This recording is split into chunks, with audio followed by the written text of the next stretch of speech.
Good morning. Hello everyone. We'll give it a couple minutes before we start. Are you thinking about this is not an Abhidhamma project you're working on? Okay, something else.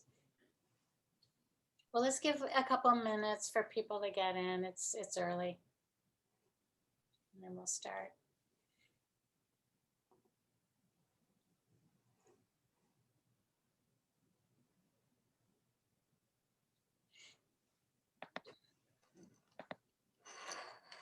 Oh, I'm sure it's a little early up in Chicago. yes, that's so wonderful. Christina is our real flower arranger. She blends Western and Eastern flower arranging styles. So does a great job. So I'm taking work away from Christina today. That's such a good color to see. Well, are you all ready to get rolling? Sure. Let's do that. Okay. Good morning. It's really good to see you all again. I really don't believe it's been 2 weeks because we were just here like 20 minutes ago, I think. But anyways, it's that kind of time and that kind of time of year. But I wanted to make a few comments about our use of Slack and everything. I think as a group, we have already made some course corrections. So everything's good, but I just want to kind of point it out. So one thing is, I really didn't realize so clearly that I answered questions and kind of stepped on your assignment a little bit. And I should have kind of been more aware of that, but I think it's okay because it probably gives you some idea of just more idea of what we're talking about with those chitta types. But remember, the assignment is totally about you applying your own personal experience and imagination to the material. So there's no way that, I can really answer it in a way that you're going to answer it. So I'll try to be mindful of that, and do let me know. We'll take a minute and do some review, and you can let me know how you're doing with that. That being thinking through the material in terms of your own experience. Also, some of you have communicated to me separately, some of your thoughts or specific questions, and that makes sense. So if you have a particular something that is a question or a reaction, feel free to send it to me either in a separate Slack thread or by email. And I put my email on the chat in case you don't have that. And I'm happy to just, go back and forth about how you're digesting things, because everybody has their own way of doing that. And, we are going through a lot of stuff to digest. So feel free to do that. Then if you have something that's a more general concern, put it on the general Slack. And if something you ask about, as I'm teaching, I think is more general, I'll bring it in because, you all ask really good questions. So I think we got that straight, but I just want to point it out. And I did want to ask if you had any residual questions from last class or breakthroughs that you noticed in perception or dreams or just reactions or questions about incorporating the material into the assignment. Is there anything, anybody, any old business? So I say this sarcastically, but I hate you for being right about the weird dreams. So I had really weird dream on Sunday night. So yeah, I normally don't dream, or I normally don't remember my dreams, I should say. But this one, I woke up and I was like, all right, I got to jot this down because this was weird. But yeah. Totally good. I hope that it was helpful to you. I don't know what it means. I went back in time and Went back in time, went to my best friend's childhood home with my best friend. We were both adults, and his mom was like, "Hey, you guys are cool to be here. Just don't interact with your old selves." And it's just like, okay. So Oh my goodness, Corey, that's a pretty, so, all right, who said that? The mom said? yeah, my friend's mom like knew that we were our adult childhood or adult versions of ourselves, and she was like, "You guys are fine to be here. Just don't mess with your younger selves and screw up things." And That is really interesting. So she knew you were time traveling, and yeah, she's like, yeah, have a good trip, but don't, what was the kind of connotation of what you would do if you messed with your old self? um, try to like sway our future selves, like, don't do this, you're going to regret it type stuff. Okay. Sort of like a Star Trek, like prime directive, don't mess with the trajectory of time. I love that you use that analogy. Yes. Okay. Okay. Well, that's about all I know about Star Trek. I'm not like Trekkie, but you know, I do remember that. But that is an amazing dream. um, and I'm gonna say that was Abhidhamma delivered.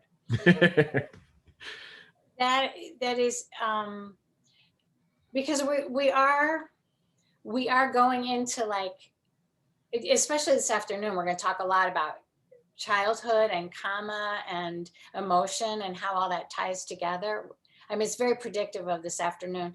But also, I think your dream points out a great tension in all of this study between, like, really understanding the mechanisms of karma, of time, of formations, and yet having this kind of limited intervention potential.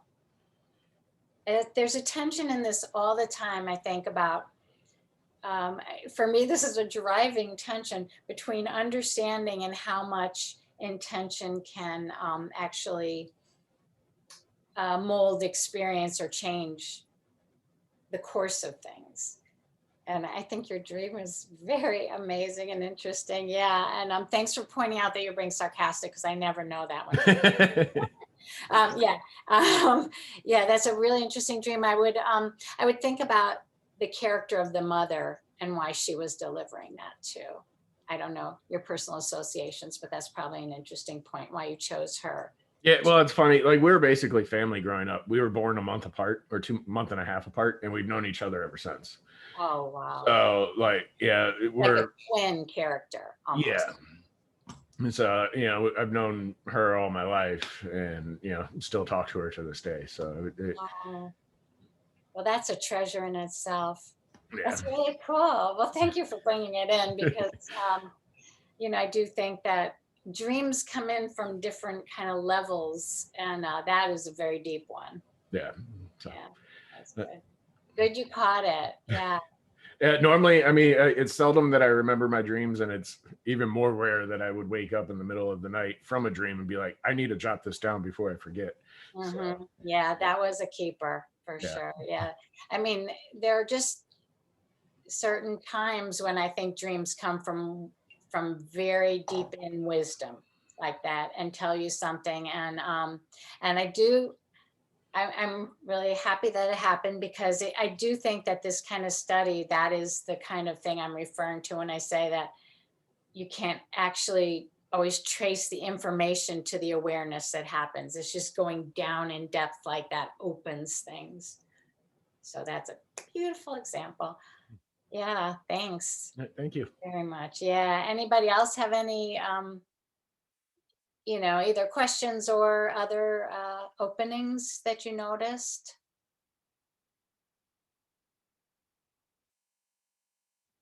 Well, I think it's this just absolutely unending process. You know, every single time I dip back in, it's like, here we go again. It's new. There's more stuff. There's always more depth. Well,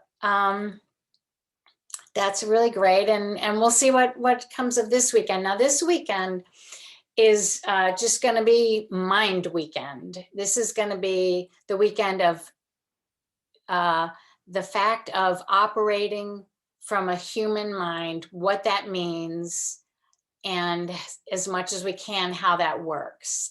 And keeping an eye, like this stream does, on what we can and can't do about it. Because I think that's a very interesting question, and always in the forefront for me. So this morning, we're going to work on the Chaitasikas, and then in the afternoon, we're going to look at we're going to look a lot at emotion and feeling, because I think that's very, very important and kind of pervasive but understated in the Abhidhamma. Let me just give you a sense of the layout of the Abhidhammata Sangaha, because I want you to know where we are in it, partly to give you hope, because things are going to be getting clearer and clearer by the moment, I promise. I hope anyways. Okay, so the first chapter was that compendium of consciousness processes. We dove right into that, the 121 types of citta, and it brought in all these different other ideas to understand how they were categorized. But the second chapter is where we're going today, which is the mental factors that accompany the cittas. Now then, we jumped ahead when we looked at the 17 steps of a perception process. That is in chapter 4, which is cognitive process. So the way it goes is we've got the cittas laid out, then we've got the chaitasikas laid out. Then we have this section called Compendium of the Miscellaneous. That doesn't give us so much of a helpful title there. But what that section is looking at cittas by different types of constructs. So that includes what we're going to do this afternoon, looking at cittas in terms of feelings, looking at cittas in terms of doors, in terms of bases, in terms of objects. So it's breaking up cittas in a bunch of different ways. It's pretty technical, so we're not going to do a ton of it, but I think the feelings section is really, really important. I think looking at cittas in terms of the types of objects is also informative.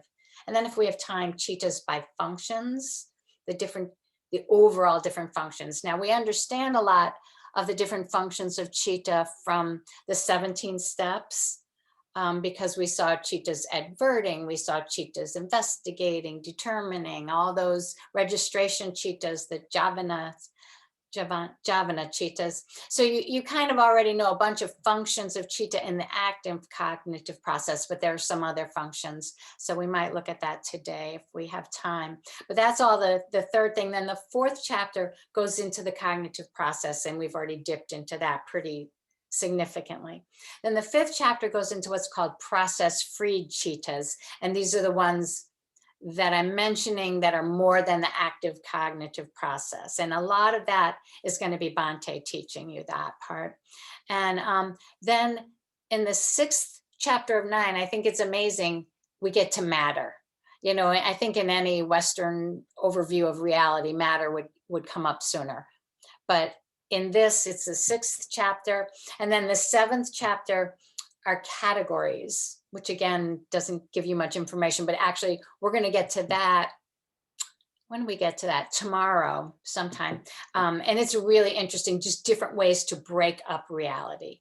So the 7th chapter is kind of the highlight. Like if the Abhidhamma was a novel, the 7th chapter would be the denouement. That's where the big stuff comes together. And we're gonna hit that tomorrow, kind of later in the day. Then the 8th chapter is conditionality, how it all weaves together, which is also really exciting. And we're going to talk about that in April.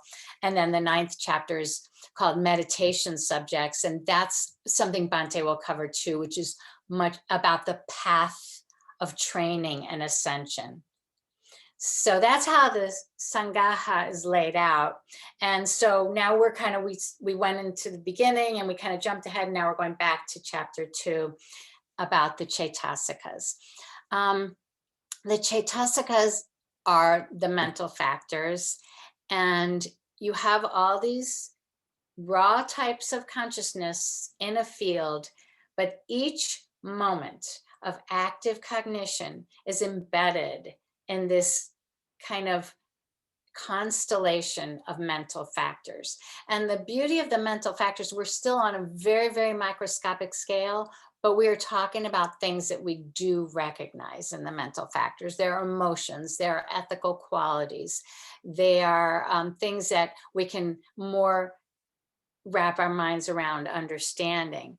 Now, all the categories that we studied of the citta have to do with, functions of awareness and a kind of ascension of purifying those functions. So you'll see in the Chaitasika all the qualities that make that happen.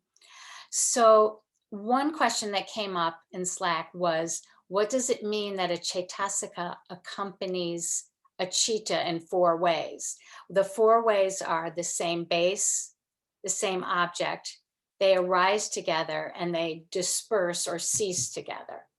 So this is just to say that the Chaitasika citta unit is really a thing. I mean, it's really they're just so integrally part of each other. There are many, many circular definitions in the Abhidhamma. So part of what defines a citta is the Chaitasikas. Part of what defines the Chaitasikas is the citta function. It gets very circular. The citta is considered, okay, so back to the 4 things. In time, they occur exactly together. That's the thing. They come up, they disperse together. They have the same object and the same base. So that means that the citta's awareness of something is the Chaitasika's also the same something. The citta can't be a perceptual citta and the Chaitasika a mental object. They have the same object and they have the same base. So we'll talk about bases a lot tomorrow, but the base is the physical and consciousness materials that allow it to arise. So I am going to give you an example because that's too vague. The base of a visual consciousness is actually probably a few cells in a rod or a cone that are picking up light waves. It's that tiny, but without that material component and without the kind of human mechanism of converting light waves into chemical reactions in the brain, there would not be visual consciousness. And so the citta and Chaitasika that are relying, that are together touching upon that visual object have that same base. I hope that's clear. That was a little overdone. But they have the same object, the same base. They're just really, really together. So there are a lot of images of this. I think you might have read in the comprehensive manual, the old-fashioned one is the king and the retinue. The king doesn't go anywhere without his crowd of people around him. They don't, the king can't function without them, and they don't mean anything without the king. So it's kind of a symbiosis is another way to look at it. Other metaphors, atoms and electrons work well for me, like electrons spinning around. That's old fashioned. Jewels in a setting. The citta is considered in charge, but it is really symbiotic, but the citta is considered the forerunner, but that's kind of just a conceptual thing. They're really together. Okay, I have a visual for this. I don't know if this is going to work, but I think it might. Okay, let's see. Okay, got that? That is my favorite crystal that my little sister gave me. I would say the citta is the crystal and those facets are the Chaitasikas. Okay, you wouldn't really see the crystal, right, without the facets. But on the other hand, those facets are dependent on the crystal. Okay, there's your visual for the day. But I think that kind of gives it a nice feel.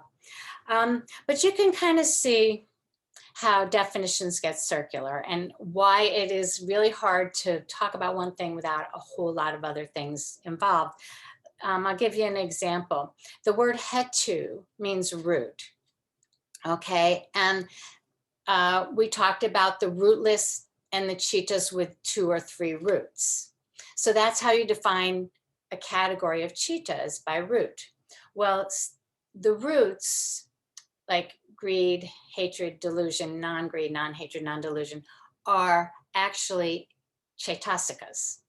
So it's very confusing, you know, you're defining the chaitasika by the chitta and the chitta by the chaitasika at the same time. And then later on, hetu, the word root, is the number 1 of the 24 modes of conditionality. So not only do you have them defining each other, but then you have the concept of root defining how they interact. So that's just an example of how confusing the Abhidhamma is, but don't worry. But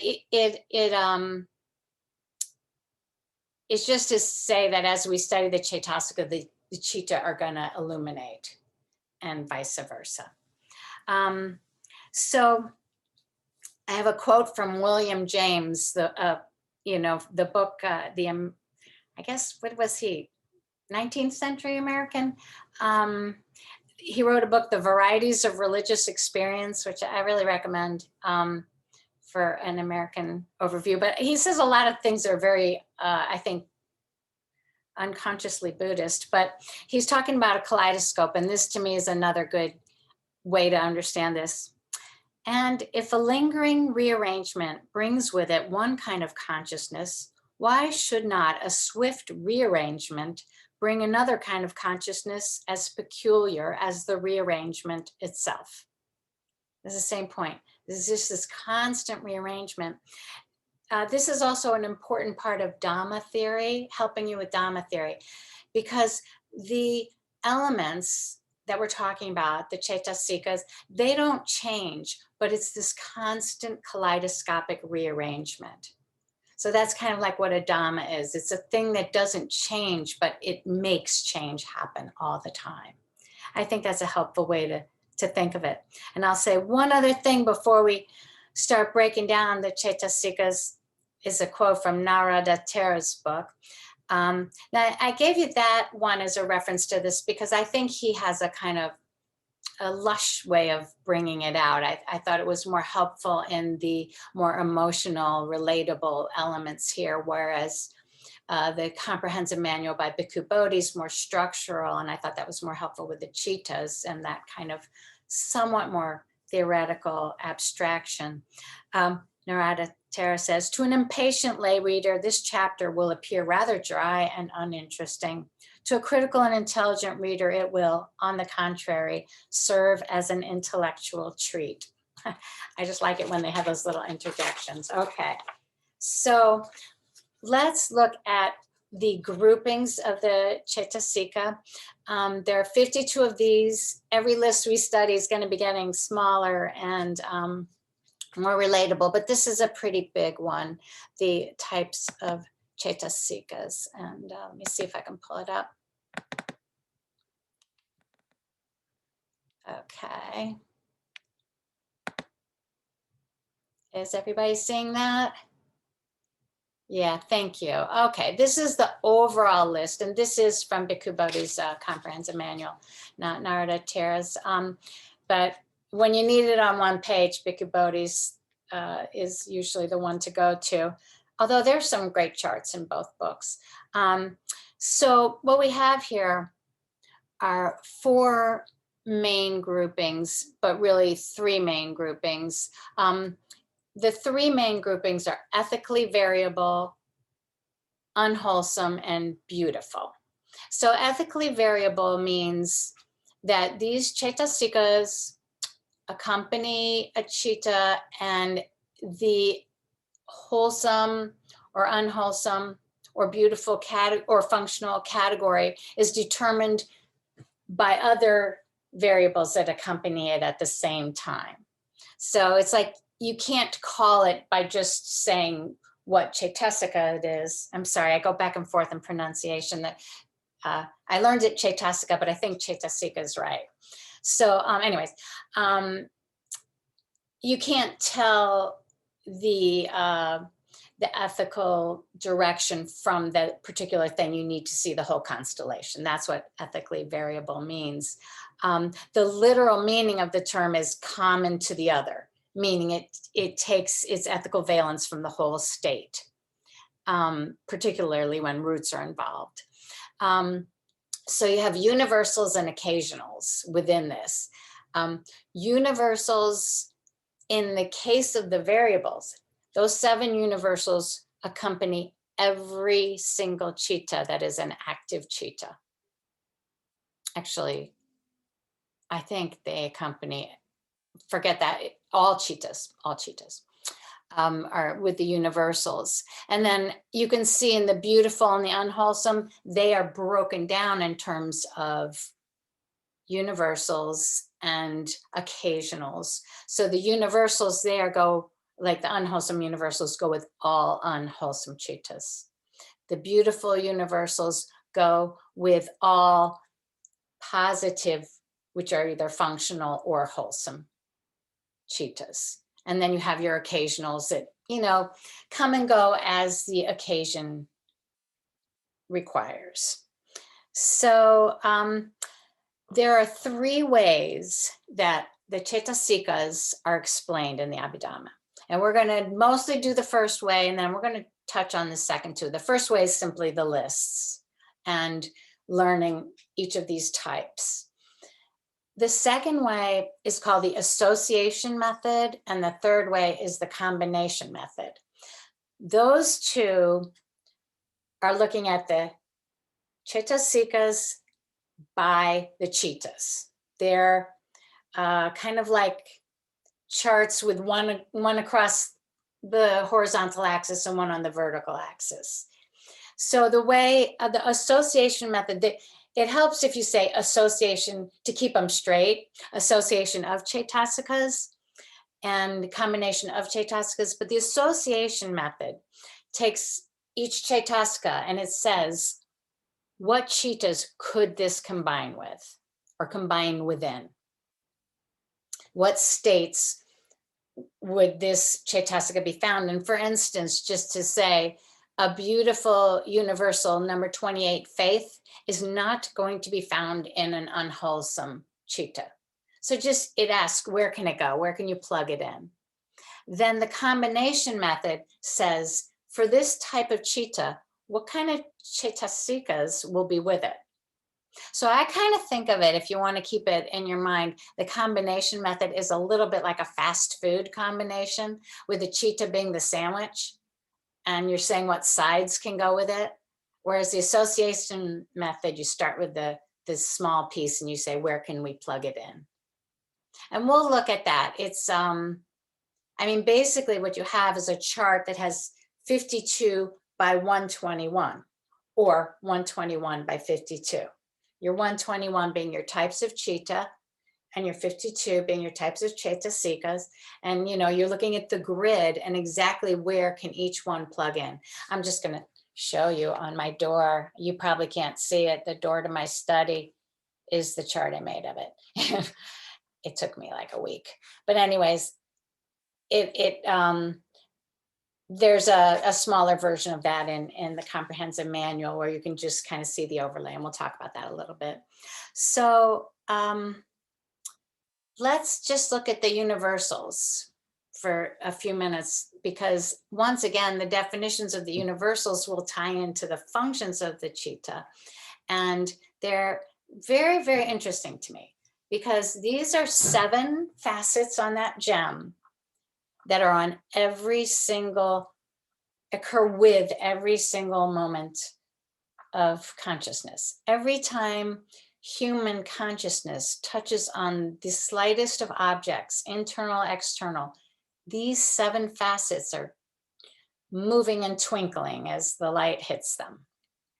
Okay, so the first one, I'm gonna, in a minute, I'll put up a chart that shows a little more about these, but the first one is contact. Okay, so consciousness touches an object. It's not like a collision, but it is a bare meeting within a field. So that thing I was talking about at some point in last class, where I was saying the cheetah is just like the weight of light. It's so hard to describe. That bare touch, that is contact. One physical way I like to think of contact is by the mudra. Now, I know we all have different schools of Buddhism do different mudras of the hands while you're sitting, but I think, do you usually do with your thumbs touching?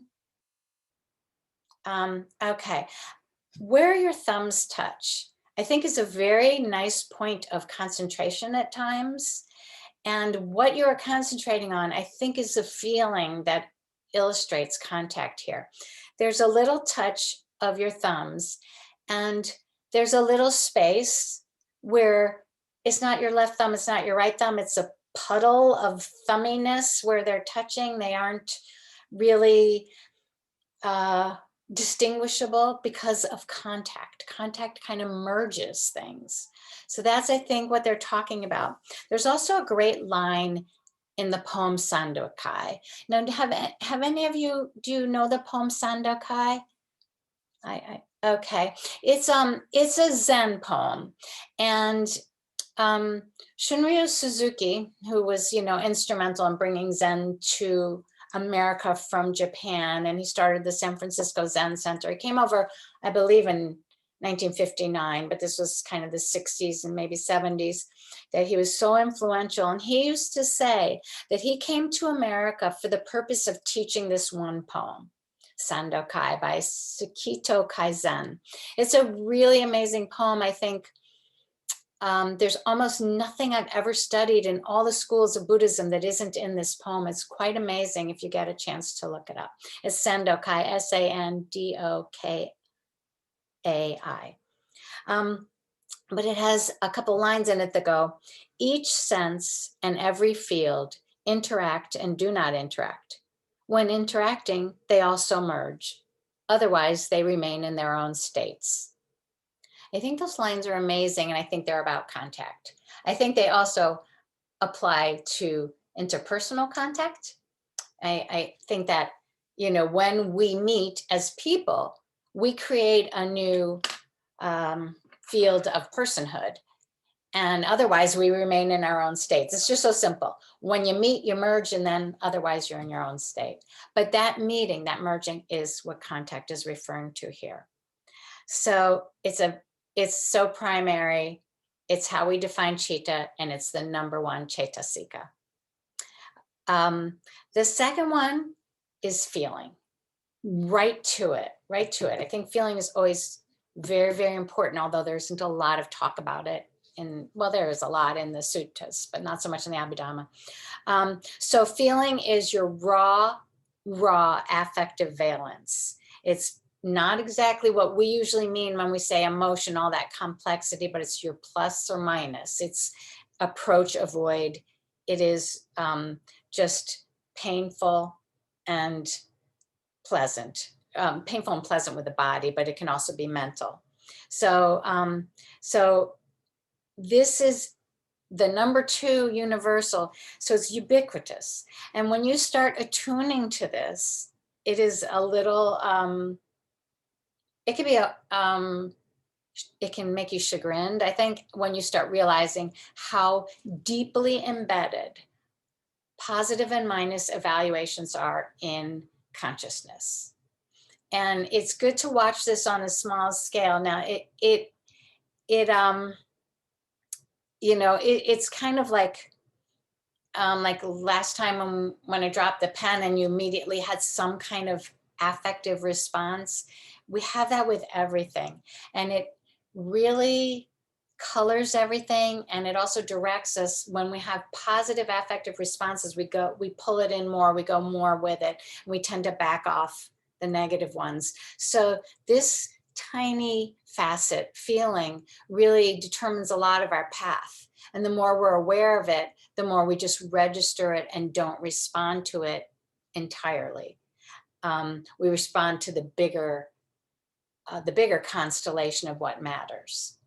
But it's just really an interesting exercise if you spend some time just really, really watching, like everything that you see has a valence. A lot of the valence has to do with your construct of yourself. You see something that's cool, that's a cool me seeing the cool thing.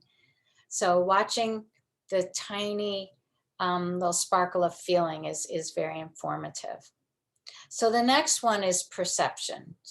So in every moment of consciousness, there's a little perception. Okay, here it's kind of meant as recognition of pieces of things. So some cheetahs are mental objects. You're not perceiving something with your senses, but you're recognizing something internally.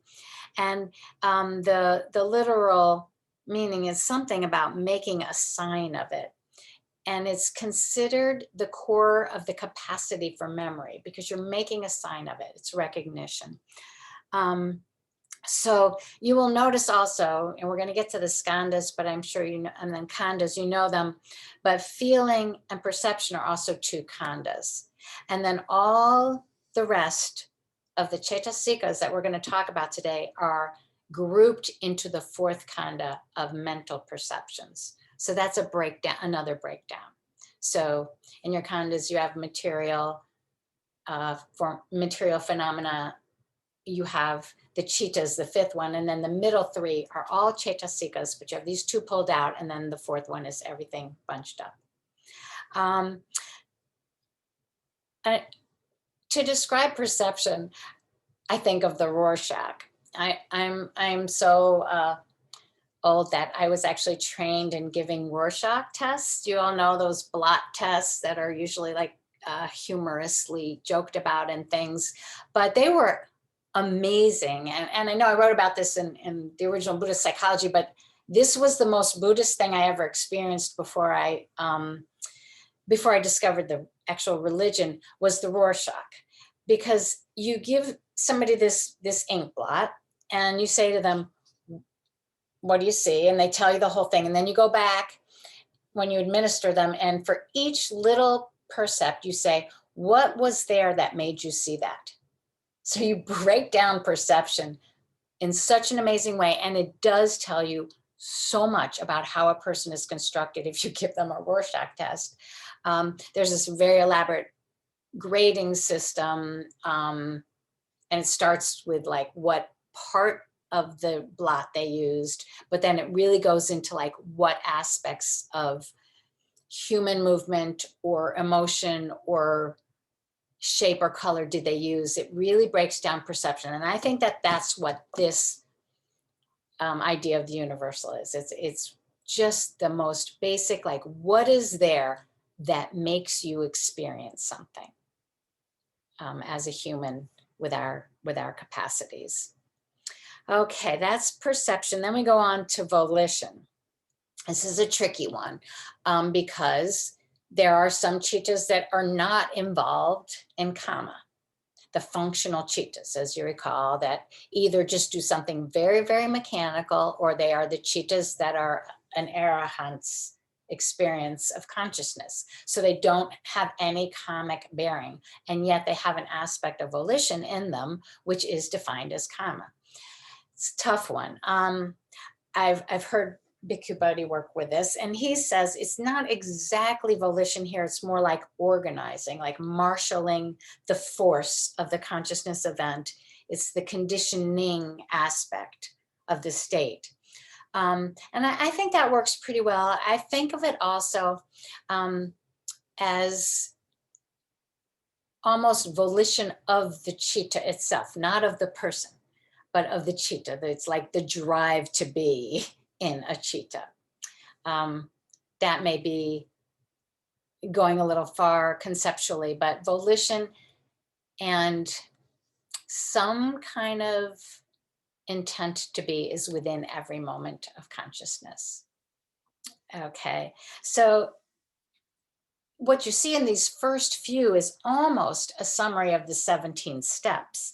There's a line from one of the commentaries that says, and I'm sure you've heard something like this: touching by contact, consciousness experiences by feeling, perceives by perception, wills by volition. So there you kind of see your 17 steps: touching by contact, adverting, responding, perceiving, starting to put it together, and then starting to put some intention on it. So I feel like this lineup of the Cetasika is also telling us something about what consciousness does. So it's sort of saying consciousness does all these things. It's almost like when you're looking at that crystal, the facet that does the first thing is there, and then it turns, and then the next facet is there. All those facets are embedded, but then the different facets shine when they do those particular things. I kind of think of it that way. So they, up to this point, they're really just showing that a chitta is a very active thing. It's an event. And even when it's a raw chitta, it's characterized by these. We're going to stop for questions after the universals. Okay, the next one is called Ekagata, one-pointedness. This is considered the germ or the core of meditative capacities. This is something that unifies the chitta moment. So the fact that there's one chitta at a time doing one thing is based on one-pointedness. Then there's Jivitindriya, mental life faculty. This is just an energy thing. It vitalizes and animates experience. Now, Narada Tara makes the point here that plants have this, but they don't have kama. So I thought that was interesting. And you can, draw those lines about consciousness in a lot of places in between inanimate objects, plants, animals, humans, what kind of consciousnesses exist. But that was the line that Narada Tara makes, that plants don't have kama, but he does believe they have mental life faculty. And that makes sense to me. I mean, especially all the recent things that have been written about trees and the fungal, I forget the word, the type of fungus interactions, between roots of trees and communication. And there's a lot more going on everywhere than we know. Okay, the last one is manasikara, attention. This is literally making in the mind. This is turning to the specific object and focusing on it. It's kind of yoking the state to the object. It's spontaneous kind of attention. I think this is very much related to the adverting idea, but this is where there is some aspect of attention within every chitta moment. I'm going to stop the share. Well, let me put up one other thing, actually. Well, no, let me just stop here. Are there questions about the 7 universals and just how they bear in with the chitta?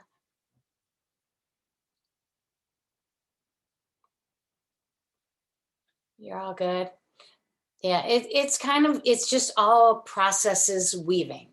It's not things weaving, it's just processes weaving, and it's all these different ways to look at it. And that's kind of the main point.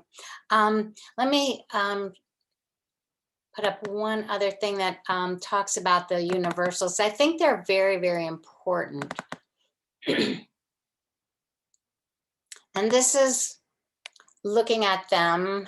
It's a little small, isn't it? I don't have that zoomy up thing that I can get to. All right, sorry. Well, let me just get rid of that. Okay, that's a little better. This is looking at the 7 universals by those defining devices that I mentioned last time: characteristic, manifestation, function, and proximate cause. And it just fills in a little bit of the technical and traditional definitions of the terms. And I like I like those defining devices. So for contact, as we said, the characteristic is touching. The manifestation is the concurrence, the occurrence together of sense, consciousness, faculty, and object. Its function is impingement. That's like kind of when the object, kicks into that bhavanga and stops it and starts the process. And its proximate cause is the objective field, the field of objects that has come into focus. That's what causes contact. Then feeling is being felt. Yeah, a lot of circular definitions. Now, if it's positive, the manifestation is relishing something. And the function is experiencing. We really experience through affect. We're going to talk about that this afternoon a lot. And the proximate cause is contact. So contact causes feeling straight up. Perception is the perceiving of qualities, like I was saying, the pieces of objects, or the pieces, not the literal pieces, but the different aspects. And interpreting it by way of these features. And recognition is the function of perception, making a sign or marker, and the object itself causes perception. Volition is a state of willing. Here, they go for that. And this is the more Bhikkhu Bodhi emphasis. Its manifestation is coordination and organizing the state. Now, when you hear the state, what it usually means is the constellation of Chitta and Cetasika together. Where was I? Oh yeah, its function is accumulation of merit. No, not merit, comma, merit when it's a good comma. So that gets us back to that confusion, but that is the function of volition. And the cause is associated states. So that is saying within it, are there good or bad roots? The other cetasikas will determine the volitional direction. Now, one-pointedness is described here in this kind of traditional terms as non-distraction.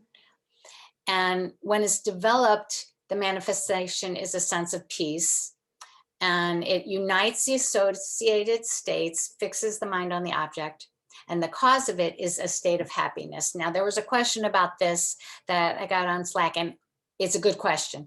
And what I heard from Bhikkhu Bodhi teaching with that same question is that this, the commentary that made this chart was a very monastically oriented commentary. So it's talking about meditative training and attainments here. So it's not so generalized here. This one-pointedness is more about jhana training than just sense sphere existence. So I might say proximate cause of one-pointedness in a more generalized layperson's sense sphere existence might be interest, something like that. And so the same thing occurs in the next line, mental life. That's the life energy one. It maintains the states and it establishes associated mental states presence, and it makes them occur. It's just the animation force, and it's animated by the states themselves. So that's very circular. The states are animated by the animation force, which is caused by the states. But that's how things are sometimes. And then attention is that adverting mental states. It is manifest as the confrontation with the object, turning and confronting it, and it ties the mental states to the object and is actually caused by the object. And I would say the interest in the object or something about the object, the draw of the object, let's say. Let me just see what time it is. Okay, I think we should have a memorization party on these 7. Can we take a few minutes and just embed them in ourselves? Because I think they're one of the lists that I think are good to stick with. But I'm thinking, well, what can you see? Actually, the Pali is probably hard to see. How about if I just go through and say them, and then we just take a couple minutes and at least get the English down? Okay, Are you on a PC, Beth? I'm on a Mac. Oh, okay. Oh, do you have a mouse pad, or is it like a desktop computer? No, it's a what do you call it? No, yeah, laptop. But I just saw something. Oh, there it is. Yeah, there's the Zoom. Cool. Yeah, that looks better. Okay, yay! Sorry, I should have got that. Okay. All right, that looks great. Thank you. Okay, now can you see the Pali and the English? Cool, thank you, thank you. I don't know why that didn't see that before. That was because of a perception problem. Okay, so contact is phasa, feeling is vedana, and you might, I'll correct my pronunciation. Perception, sanya, probably. Volition, chetana. One pointedness, ekagata. Mental life, jivitindriya, I'm not sure. Attention, manasikara. Okay, yeah. I can only see a few people, so if you would just go on audio and tell me if you're having a problem would be helpful. And otherwise, let's just take a couple of minutes and try to embed these.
How's everyone doing? You ready to take it down?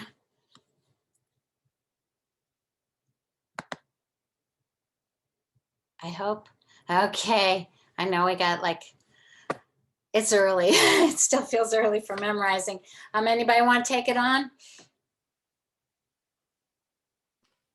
I'll give it a shot. All right. All right. Contact, feeling, perception, volition, one pointedness, mental life, and attention. Bingo. That's it. Got any of the Pali?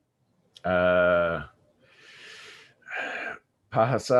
Vedana, Sama, Chetna, and then that. Yeah, I'm That was good. Those are the big ones.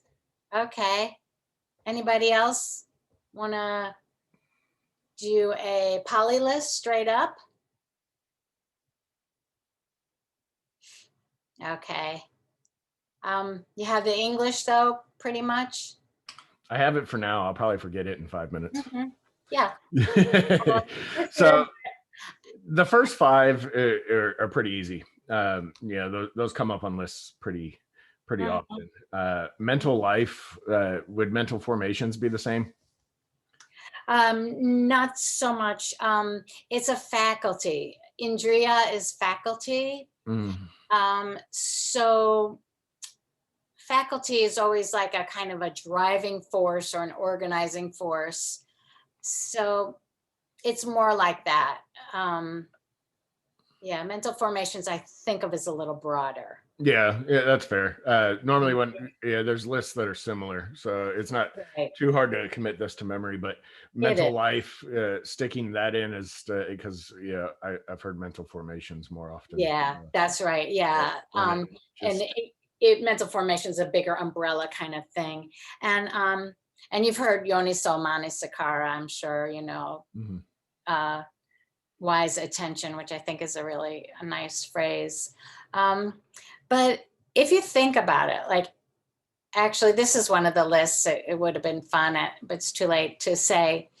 I think it's a really good learning thing with the Abhidhamma, that I said this before, to take the list and try to guess it before you read it. So if somebody said to you, as you're walking down the street, hey, what 7 facets accompany every single moment of consciousness for you? What would you have said? It would be really hard to know where to start.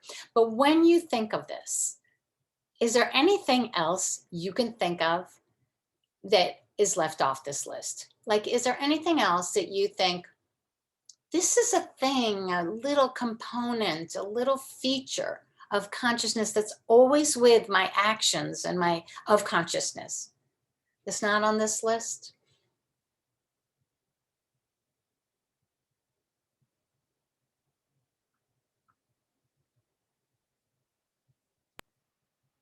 It doesn't really speak to past, does it? To past? To Or past, what we have up until this point in our life. Well, that's interesting. I think that would probably go to the quality of perception that is recognition. But that's very interesting. Yeah, I think you could say, in another sense, karma is not directly addressed, because like the whole accumulation of the past is kind of karma too. That's an interesting thing. I think it would probably conceptually be between perception and volition that we carry the past. And yeah, I think I would put it in there, but it doesn't talk about the past as kind of an accumulation or a carried formation. But, Corey can tell you about that because he just dealt with it in his dream. Yeah, that's interesting. But I think it's really, I've spent a lot of time on this, and for one thing, I just have to say, I rememorize it like every year and forget it. And I do think, it's kind of, I rarely can think of something else to put on this list.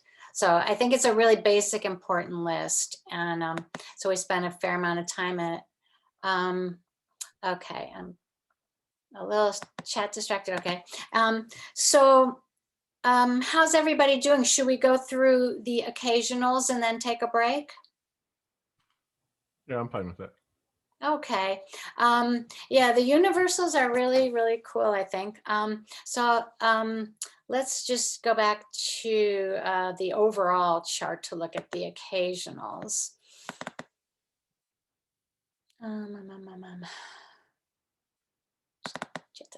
All righty. See, now that thing isn't there about making it bigger. I don't know why. Okay. Oh, I know why. Wait a minute. It's not. Okay. So there are 6 occasionals, and these are the ethically indeterminate qualities that show up here and there, and then you can tell the ethical valence of them by other things that are accompanying them. So the first 2 you will recognize from the jhana factors are initial application and sustained application. So sometimes they show up as a jhana factor, and sometimes they just show up as a consciousness factor, vitaka and vichara. And initial application is consciousness kind of boom, hitting the object. And sustained application is kind of a sense of continued pressure, not like the adverting first hit of the object, but like you've been in there. It's kind of an anchoring type of consciousness moment. So these can both happen with a lot of different things. These both happen with jhana training. And these both can be good or bad news depending on, I suppose, the object and the whole karmic field of the moment. So the next one is, these are, I think, a little more confusing than the universals. The next one is called decision, but it's more like decisiveness, not the decision. It's like a sense of decisiveness. The word is adhimokkha. It literally means release mind onto the object. So it's like really boom, you're there with this decisive kind of energy. It's kind of a conviction or resolution. So the first three are kind of, you know what they're like to me, actually. I just thought, you know, have you been to a Chinese herbalist or acupuncturist who does a 3-pulse measure in Chinese medicine, where they take your pulse, and then they take your pulse, and then they take your pulse, and they're taking it at 3 different levels. I kind of think these first 3 are consciousness like that. They're all taking a pulse. They're all kind of the same thing, but they're just like pushing in a little bit more. Energy is virya, which is also one of the paramitas. It's kind of vigor, and it rallies and upholds the state, kind of holds that state. Now, upholding a state that occurs in a nanosecond, you know, is a quick event, but that's what the energy does. And then we have zest, the piti, or you could call it elation or delight, or kind of endearing, drawing, refreshing. This is, I think, referring to an aspect of consciousness that is drawn to objects naturally, and kind of, we like objects. I think that's zest. And desire here is not grasping. It is a neutral quality. So it's probably not the greatest word. That the Pali word is chanda, but it means more like stretching the mind towards. There's the desire to act, to interact with the object. So those, to me, are kind of all about levels of consciousness and draw of objects. So these different, maybe they're a little bit more like quantitative than qualitative aspects, but they're all in there, and they all can take form based on what roots and what other karmic aspects accompany them. And you know, I think that we relate to objects in these particular ways, but I'm sure we've all had the experience when you're sitting where you know, you perhaps really have a good concentration going, and then you sort of feel your mind go, I'm looking for an object, I'm looking for something else to like fixate on or construct myself around. You feel that little feel. I think that's what the occasionals are talking about a lot here, that we have a very natural inclination towards object contact. And that brings us right back up to the first one.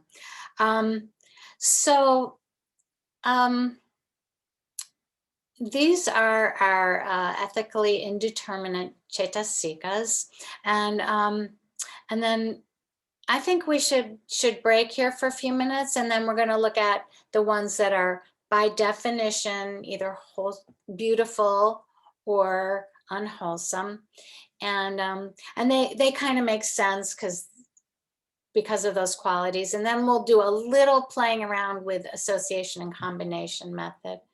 You feel good for a break? You've absorbed enough? Okay, that's great. So it's 9:04. Let's come back at 9:15. I think I think with such dense material, we're going to do better if we just take chunks and little breaks and chunks and little breaks and not get flooded. Okay, see you all in a few minutes.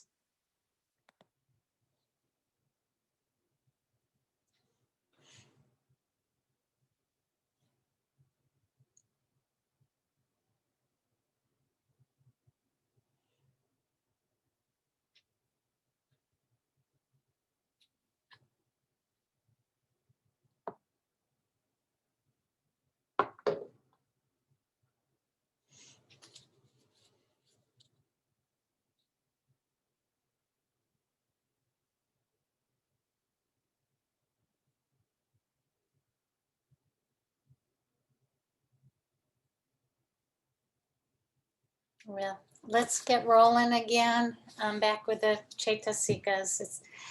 It's nice to see your faces popping back in. Zoom is so strange. I really do look forward to a time when I visited Maba, last February, right before the shutdown. And it would be really nice to be back there, I'm sure. As easy as this is in another way. Anyways, hi. Okay, so now we're going to go back into the Chaitasika list and we're going to look at the unwholesome factors. To start with, let's get it back up. This is an interesting one to think of, though. I know you've looked at it, but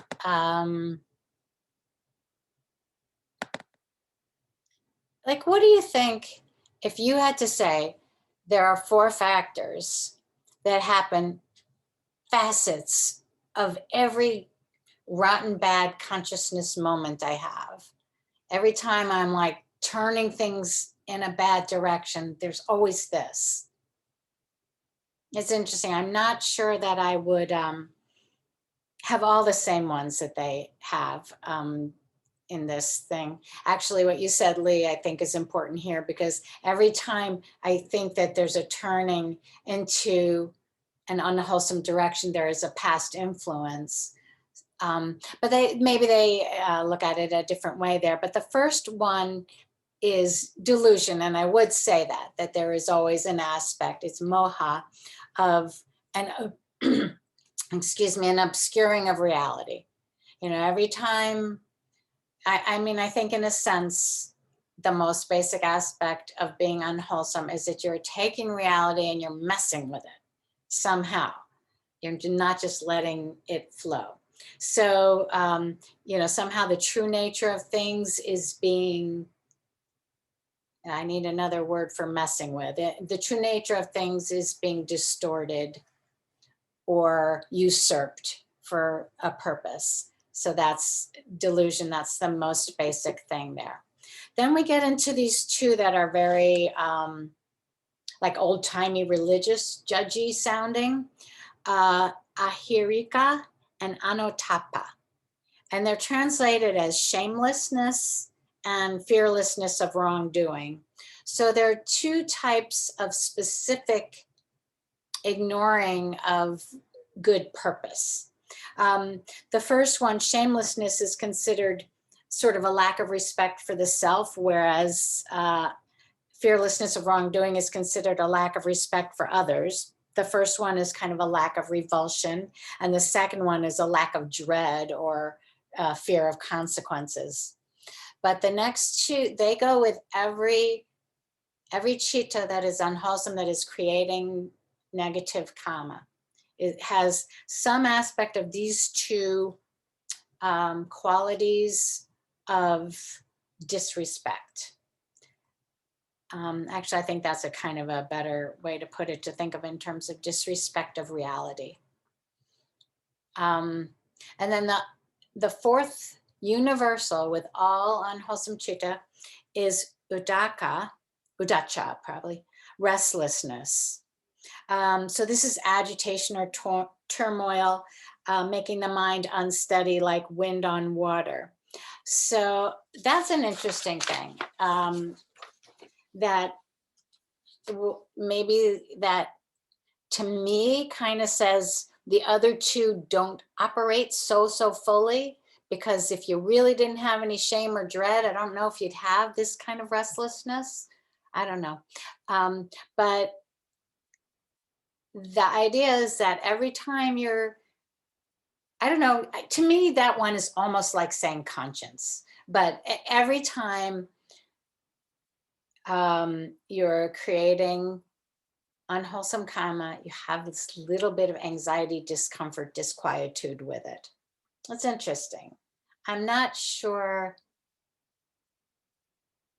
that I can really get that one psychologically, because I think there is such a thing as like, almost like a sociopath doesn't have that. But quick question. Do they have all of these 4 factors, or is it just one of them? all 4. Yeah, because I'll agree with you on the restlessness, or even any like, what if somebody is just so delusional that they feel like what they're doing is the right thing? Mm-hmm. Mm-hmm. Yeah. And I think that is the question I have too, and I can't really answer it, except that the Abhidhamma kind of constructors believe that, I guess I would say that way, way deep inside, there is some kind of turmoil in it. And maybe I'm giving a little bit too much of an emphasis on conscience and recognition. Maybe the agitation is more just the disturbance of reality. Because what made me think of this is that that description of, from the commentaries, where this restlessness is compared to wind on water, is also used. That same description is used when describing the hindrance of, I think, restlessness. And so it kind of makes me think more, it might be a primal disturbance of reality that they're talking about in that restlessness, not a recognition of wrong or a recognition of the disturbance. I might be putting too much recognition in it. It's rawer. But those four together are with every unwholesome chitta. You know, you've got your 7 universals are already there. Some of those occasionals that are ethically variable may be there. But when you have an unwholesome chitta, you have these 4. You have the 7 and you'll have some of the 6. And then you can also throw in some of the unwholesome occasionals. It sounds kind of formal there, but the occasionals will show up, you know, based on what's happening and the rest of the constellation. So wrong, oh, sorry, starting with Loba, greed. This is the first unwholesome root.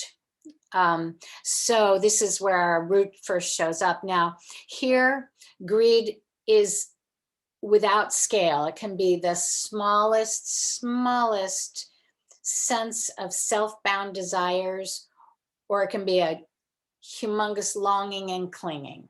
So all shades of greed are here. Like I was saying in the last class about taking a picture, that little moment of, ooh, I want to grab this perception and keep it. That is a greed root. You know, and so it's interesting that you know, that it only shows up sometimes. It is not in everything. So in everything that's unwholesome even. And then is conceit. Now this only arises in greed rooted chittas, so it will only arise if greed is there too. But it's not conceit like how we use it, like conceited show-offy, although it could be the root of that. But it's the conceit of believing in a self, leaning on the concept of the self, that kind of conceit. It's an intrinsic, I think, competitive sense. And so that's why I do think it's the root of being conceited, as we use as a descriptor. But it's just this kind of like belief, like there's this me and I got to keep it front and center. And then we have our second, so it's kind of a subsidiary for your greed. I think it's sort of greed for self. Then we have the second unwholesome root, which is hatred. So again, this works on every scale, all aversion, ill will, annoyance. In the commentaries, it says it burns up its own support. It burns up the body and mind in which it arises. I like that kind of language, but it's all degrees of pushing away. Irritableness to like really like hate. Okay, then we have some other, now we're getting more interpersonal. So now we have envy and avarice.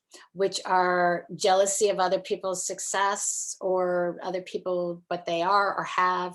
And then avarice is like stinginess. It's an old timey term again, a kind of a sour feeling, avarice, like, you know, like the opposite of sympathetic joy. It's unsympathetic to the person who has.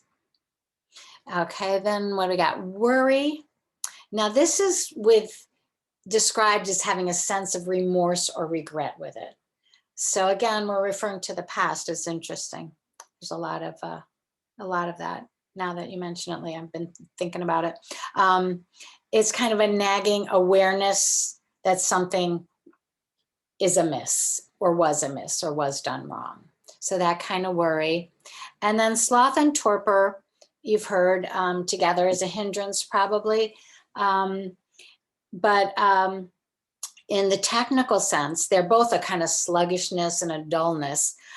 Sloth is considered a sickness of the chitta itself, and torpor is considered a kind of sickness within the Chaitasika grouping. That's just a technical thing. Although I've heard them described in terms of the hindrances as sloth being more physical and torpor being more mental. But they are the dull, draggy feelings as opposed to that restlessness we were discussing. And so it's interesting. Sometimes they show up with the unwholesome things, that kind of an energy drain that I think does occur. This is interesting.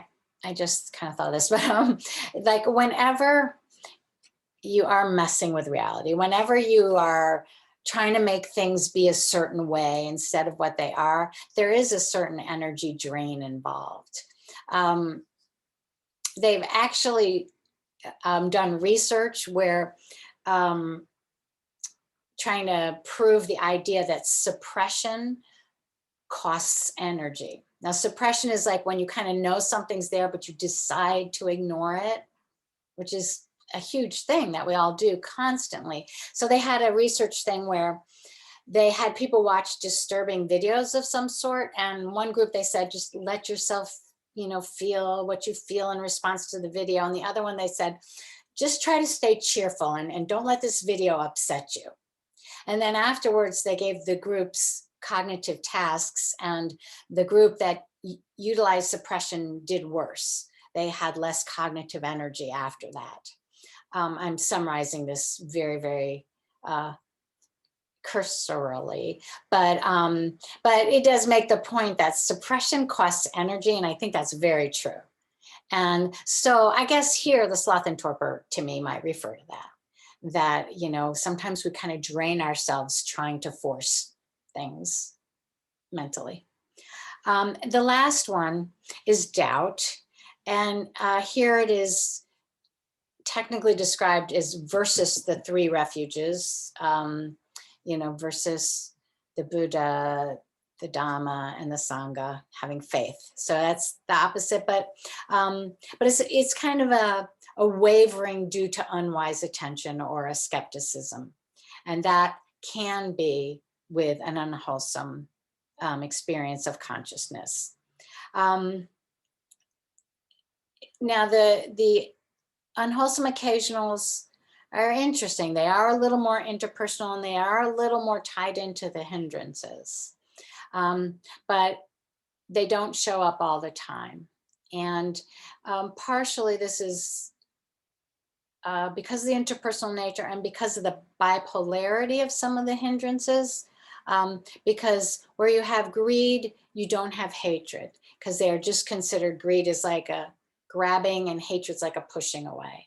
So it's kind of because of the magnetic opposite actions, you know, like when you put the magnets that aren't, you know, that are the same and they pop away. I think that's why these are the occasionals and not the universals of the unwholesome.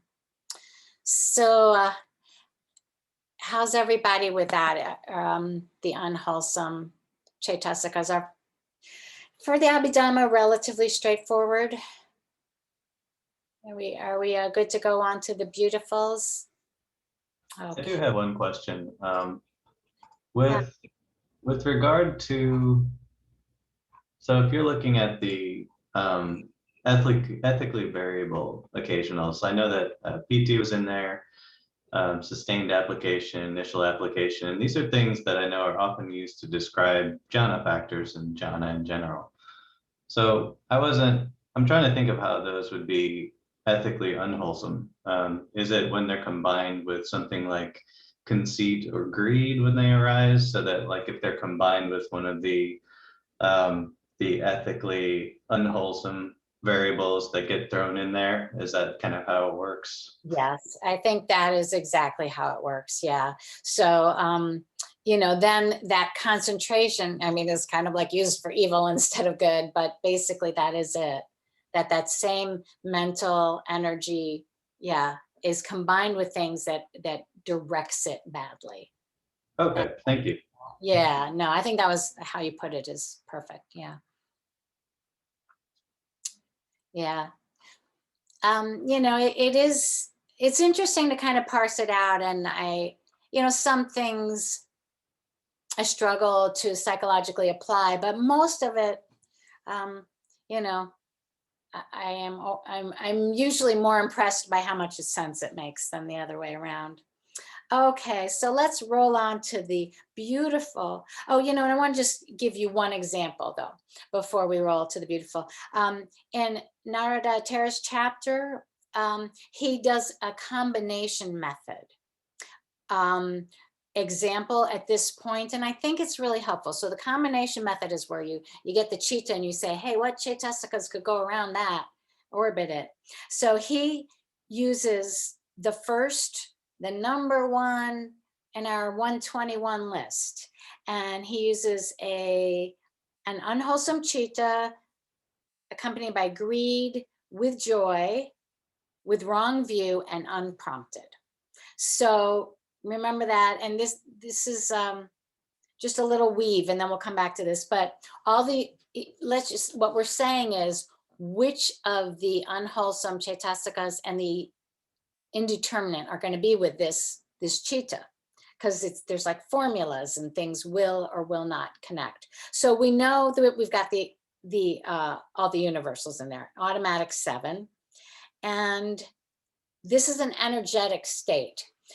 Because it's unprompted, it's got that spontaneous, it's got joy, it's got a lot of energy. So in this case, all of those 6 neutral occasionals are in it. So we got 13. Then we have the 4 universal unwholesome factors, that delusion, shamelessness, fearlessness of wrongdoing, and restlessness. So now we are up to what? 17 chaitasikas that are kind of going to pretty automatically be with this type of chitta. Now you can sort of see, we just went through the 10 unwholesome occasionals. You can sort of see which will fit, because greed as a root and wrong view are already defined by the chitta itself. So they're in there. Conceit is not in there because it is considered dissociated from view. So conceit isn't in there, just as this is set up. Envy, avarice, worry, and doubt, they say, no, not in this one, because they are associated with aversion. And this is a greed-based, clingy, pulley-in kind of chitta. And then sloth and torpor, they say, that's not with this type, because this is an unprompted chitta, and it's really active. Those unprompted moments are like, boom, they happen spontaneously. So that's not in there. And they're not going to be any of the beautiful factors, because this is an unwholesome chitta. So I lost track, but I'm pretty sure that was 19 of the chaitasikas that go with that chitta. And I'm putting that out as an example of the combination method, and also just to kind of see like how they put it together. Things are very specified. And so just to give you a scope of this thing, okay, we have this one chitta of 121. We have these 9 chaitasikas that go with it. And then later on, we're going to learn 24 causation principles. So every one of those connections, you got the 1, you got of the 121, and then you've got the 19 of the 52, and every single combination you can think of, we could look at 24 different ways about how it's working together. And that is what the Patana is, the 7th book of the Abhidhamma. Every single factor, every single little ingredient, iota of information, how it could interact with everything else by these 24 things. So that's just to say, that's how that's how it turned into like a zillion pages of script. Okay, but coming back down, let's land on the beautiful Chaitastikas. Where are they? I think I could go straight to this. Yeah.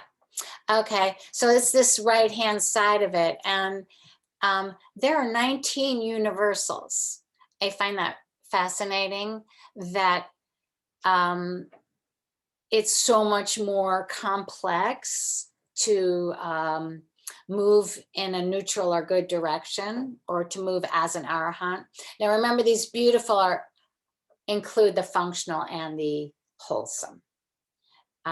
So they are the movements of an arahant, the very mechanical chittas, or all the wholesome chittas, but it's very, very complicated to do it right, I guess.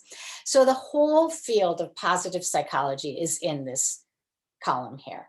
Positive psychology is an actual field in psychology, and it dates to 1998 when Martin Seligman was the president of the American Psychological Association. And at the convention, he said, why do we always just talk about what goes wrong? Why is everything about therapy and problems and symptoms? Why don't we have a field called positive psychology? And so out of that, it developed. And this is pretty much it in a nutshell, because it's like good feelings, positive feelings, cognitive functioning that goes well, beneficial interactions, spiritual gifts. It's all in here. So it's a microcosm of positive dynamics, and okay, they occur in all the wholesome and indeterminate chittas, which I mentioned, all the resultants with 2 or 3 wholesome roots, and in all the functional chittas of arahants, you will see these qualities. So starting with these universals, the first one is faith. That's interesting, sadha.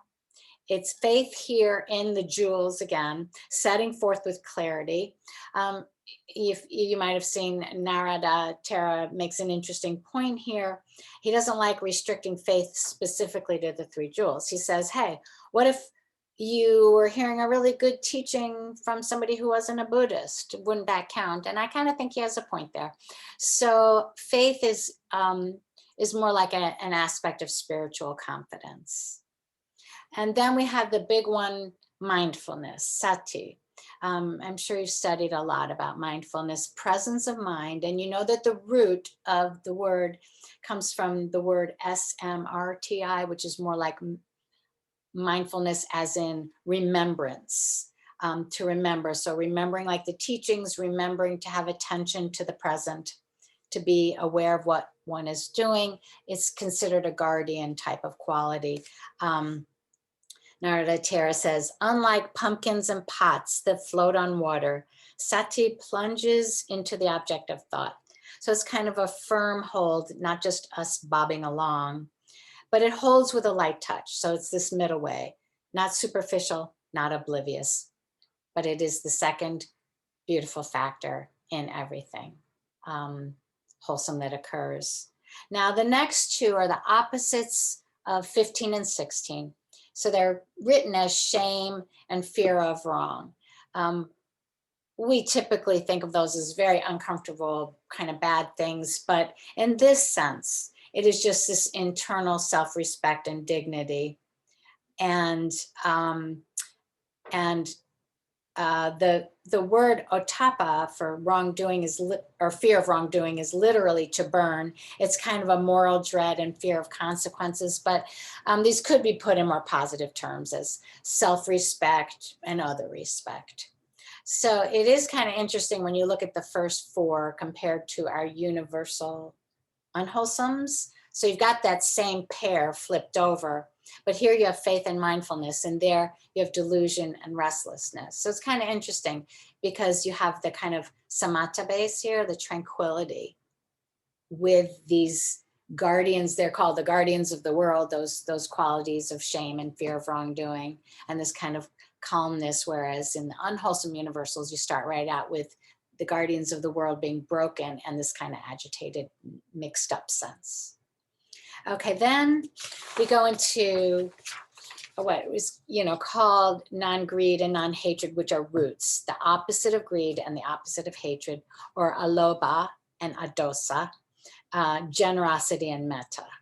So, non-greed is described as non-clinging, like the drop of water to the lotus leaf. It's this capacity also for renunciation, which I think is very interesting to think of.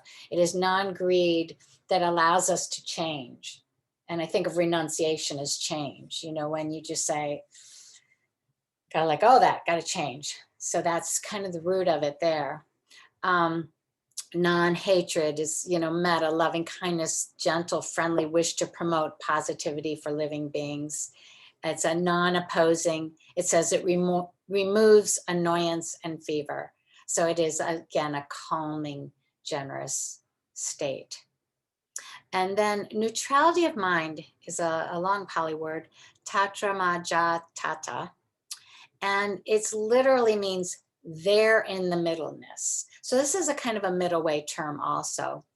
It's a kind of dispassion and equanimity in the sense of being balanced and poised and unprejudiced. It's not neutrality like unthinking or uncaring or indifferent. Those are near enemies. And there's a question about near enemies here also in Slack. And near enemies are, qualities that can look superficially like a good quality or mask as a good quality, or actually be a good quality that is misused. So the near enemy of this neutrality would be like a kind of worldly indifference, but that's not what they're talking about here. Then we have the 6 pairs, and these I've seen them. They're described as pairs because they refer to different aspects of the constellation. Now, I've heard it in one place that one aspect of the pair is the chitta, and the other aspect is the sum of all the chaitasikas. And I've heard another one saying one refers to the chitta and the other refers to the whole body, the whole constellation, the chitta with the chaitasika. But one is more the chitta and the other is more global within this tiny constellation of consciousness activity. These 6 pairs are a perfect definition of total human intelligence to me. These are like, if you had to like adjust your mind like one of those soundboards where things go up and down, and you had these 6 things to adjust, you could adjust your mind perfectly. They are tranquility. I'll just define I have something to look at a little bit more with them. Tranquility, which is kind of, quiet mind. Well, I'll get to the verses in a second. Lightness is just, a kind of agility of mind. Malleability is kind of a responsiveness. It doesn't mean like you're impressionable, but it means, well, it does sort of mean like you're impressionable, but not in a bad sense. It means that you like can go with things. But the opposite is wieldiness.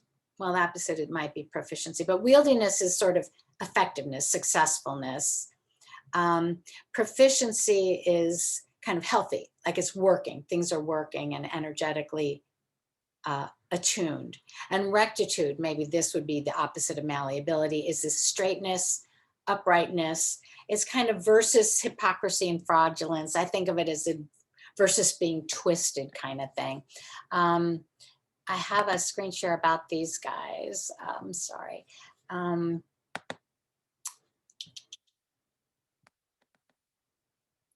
Because I think these 6 pairs are quite amazing. Let's see if I can get this more visibly. Okay, so here I looked at the 6 pairs by those defining devices again. Now, the proximate cause of all of them is the state itself, all the factors embedded in the state of the chitta and chaitasika. So I left the proximate cause off and I put instead a column that says as opposed to, because I think that helps define them.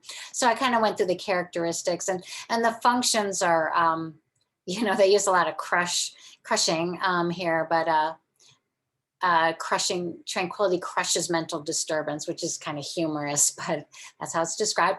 The manifestation is like coolness and peacefulness. I like that it's coolness, because it does feel like mental disturbance is like a heat factor, and it's as opposed to restlessness or worry or distress.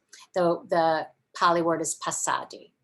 Lightness, lahuta, you know, again, ironically, crushes heaviness. And it's a non-sluggishness. There's a lot of definitions that are use negative stuff, but it's as opposed to the sloth and torpor that we were talking about. And malleability, you know, as opposed to rigidity, it's workable. Like they use metal and gold in the descriptions a lot, but it's opposed to conceit and rigidity and wrong view. And this wieldiness, it's an effectiveness, and it is opposed to all other hindrances. So we've already got, these are hindrances, restlessness, sloth, and torpor. And so all the other hindrances are in this one. They're broken by this one. Proficiency is pagunyata, which is this kind of healthiness. And it's considered to be as opposed to a lack of faith or an unhealthy dependence. Now, in some of the clingings, you'll see clinging to rites and ceremonies.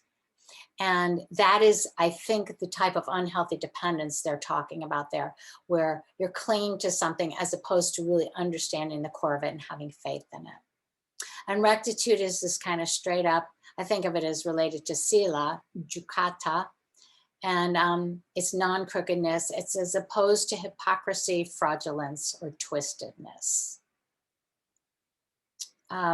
So these are the 6 pairs. I don't think they warrant exactly memorizing, but I do think they warrant study because, you know, when I was saying intelligence, I'm thinking of like broad human intelligence, like, you know, like Daniel Goleman brought in the whole concept of emotional intelligence back when intelligence was just measured in this very schooly way.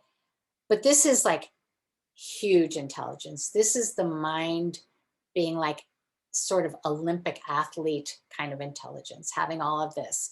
But the amazing thing is that some aspect of all of this is going on every time wholesome karma is brought about, or every time an arahant is conscious or a functional chitta happens. All of this good stuff is balancing out. So it's really, really complicated. Okay, so we have a few more of the beautiful factors that show up depending on, oh, did we get the whole, I'm sorry, I gotta go back to the big list because I wanna make sure we got all the, yeah, we did get all the beautiful universals. So the pairs round them up.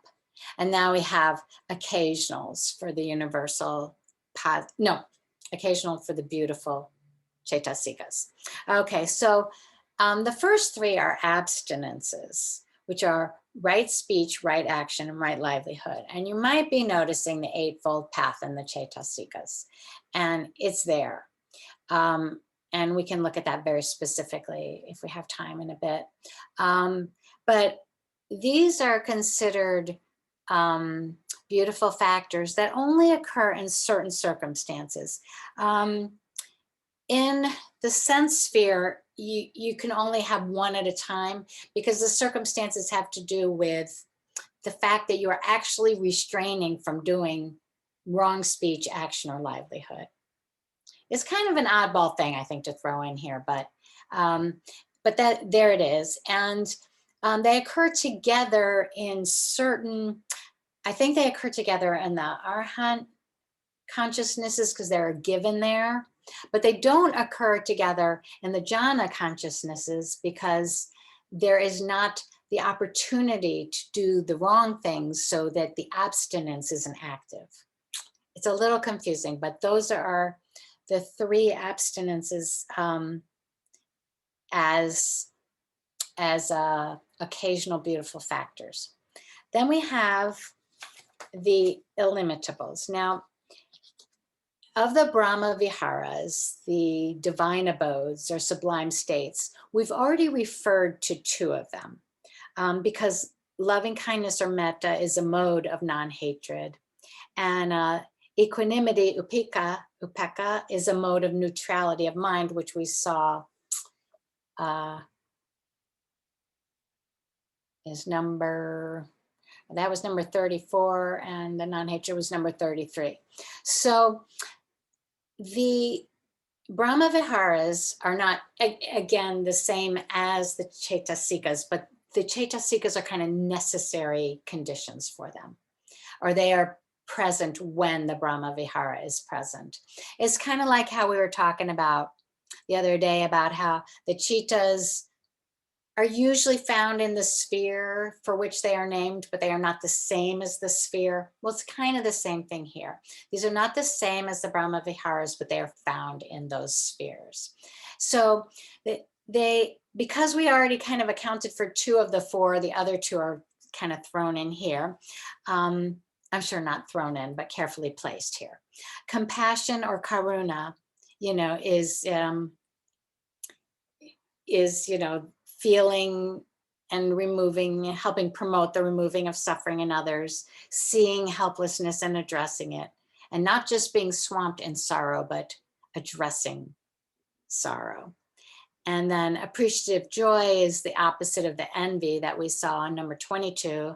And that is, just as feeling really good when you see other people have good things happen or have good things.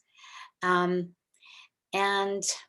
then the closer of the beautiful factors is only an occasional, because it doesn't happen where there's wrong view or ignorance, but it is wisdom. And so there's your third positive root in that hub of the wheel of life and death. So it's amoha, seeing things as they are, which is defined as understanding dependent origination, and the 3 characteristics, anicca, anatta, and dukkha, and the 4 noble truths. So it is a faculty for wisdom, but it is not in wisdom itself, but this is the Chaitasika, which is the faculty for wisdom. So the closer, brings us to Panya, kind of sums up everything. And these are all the Chaitasikas that can occur, and ones that do occur with either neutral or positive movement in a consciousness action. So they do kind of produce and reflect on positive karma. It's that circular thing. So any questions on the beautiful factors? Actually, I would like to bring in one more thing. Okay, I see a very good mention, Toshita, in the chat about dependent coordination. I'll tell you what, let me take a stop right here and do something. On April 4th, I'm going to talk about causation. And so we're really going to go into how all of this gears together, all the cogs of it in dependent origination. And it's going to be a very exciting day. And it is that moment when, the Buddha lit up in 6 colors from every pore of his body. I mean, that is a big topic. So we're going to save like a whole day for that and the 24 things. But I think to address this in the moment, though, I would like to put up the Chaitasikas by the Eightfold Path. Oops, I'm sorry. I'm sorry about my technical stuff here, but I want to give you something else to look at. Oh, here we are.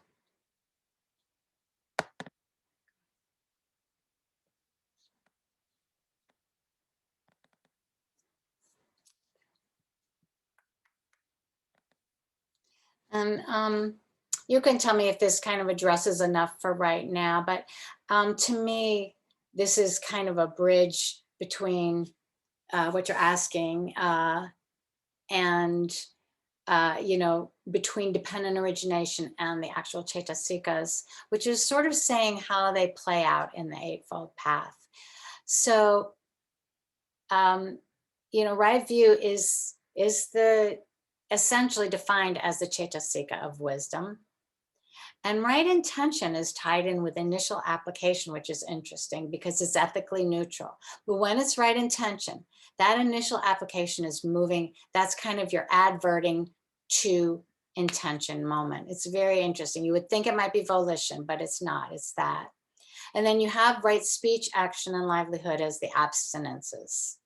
They are the energy to bring that forward. But the next one is energy, is what goes with right effort, and mindfulness with right mindfulness, and right concentration is that one that is one pointedness. So this is how they kind of technically spread on the Eightfold Path.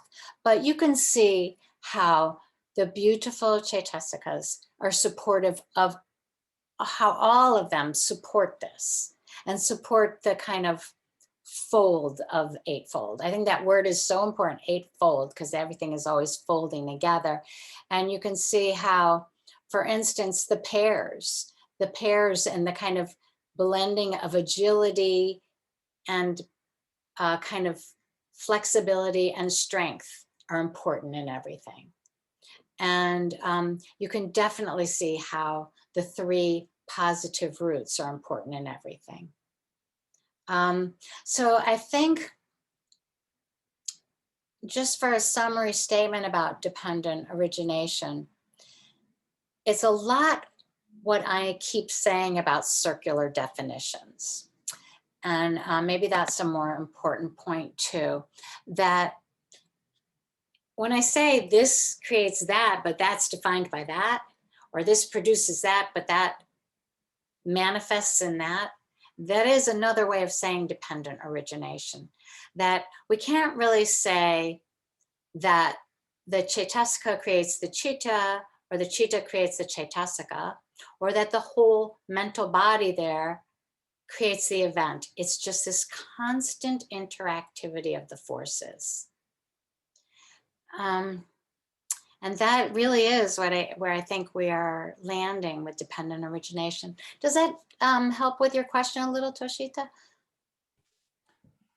So eventually, if you're planning to have a discussion about dependent coordination, I think I can hold up. I mean, it was not meant to be a question that we need to answer right now. I just wanted to make that observation. In my opinion, they're all pretty much the same exact thing, described in different places with different context. Exactly. Well, I think I appreciate the question here, even though we'll go into it more later, because I appreciate the question for the same reason as the answer. You can't talk about one thing without talking about the other thing. It's not like you can really say, we're going to talk about how the Chaitasikas work, and we're not going to talk about dependent origination. We'll talk about that later. You can't really do that. So when we talk about that, we'll refer back here, and it's very important that here we refer there. So I appreciate you bringing it in, because it is the weave of all of this, and it is why everything is hard to describe and moving together constantly. So thanks. Let me see. I would like to bring in one more thing on the beautiful things. Does anybody else have anything? I'm kind of getting beyond where I can keep an eye on the chat. So if there's anything in the chat that should be brought in. Okay. I wanted to just bring in one other screen share thing, which is just a chunk of Narada Tera's book about the positive three roots. I thought this was very poetic and very nice. So where is it?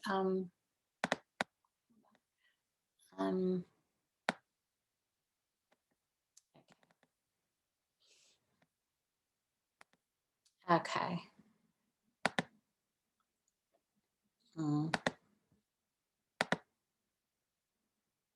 Uh-oh, sorry. Oh, I just lost it. I'm really, really sorry. Okay. All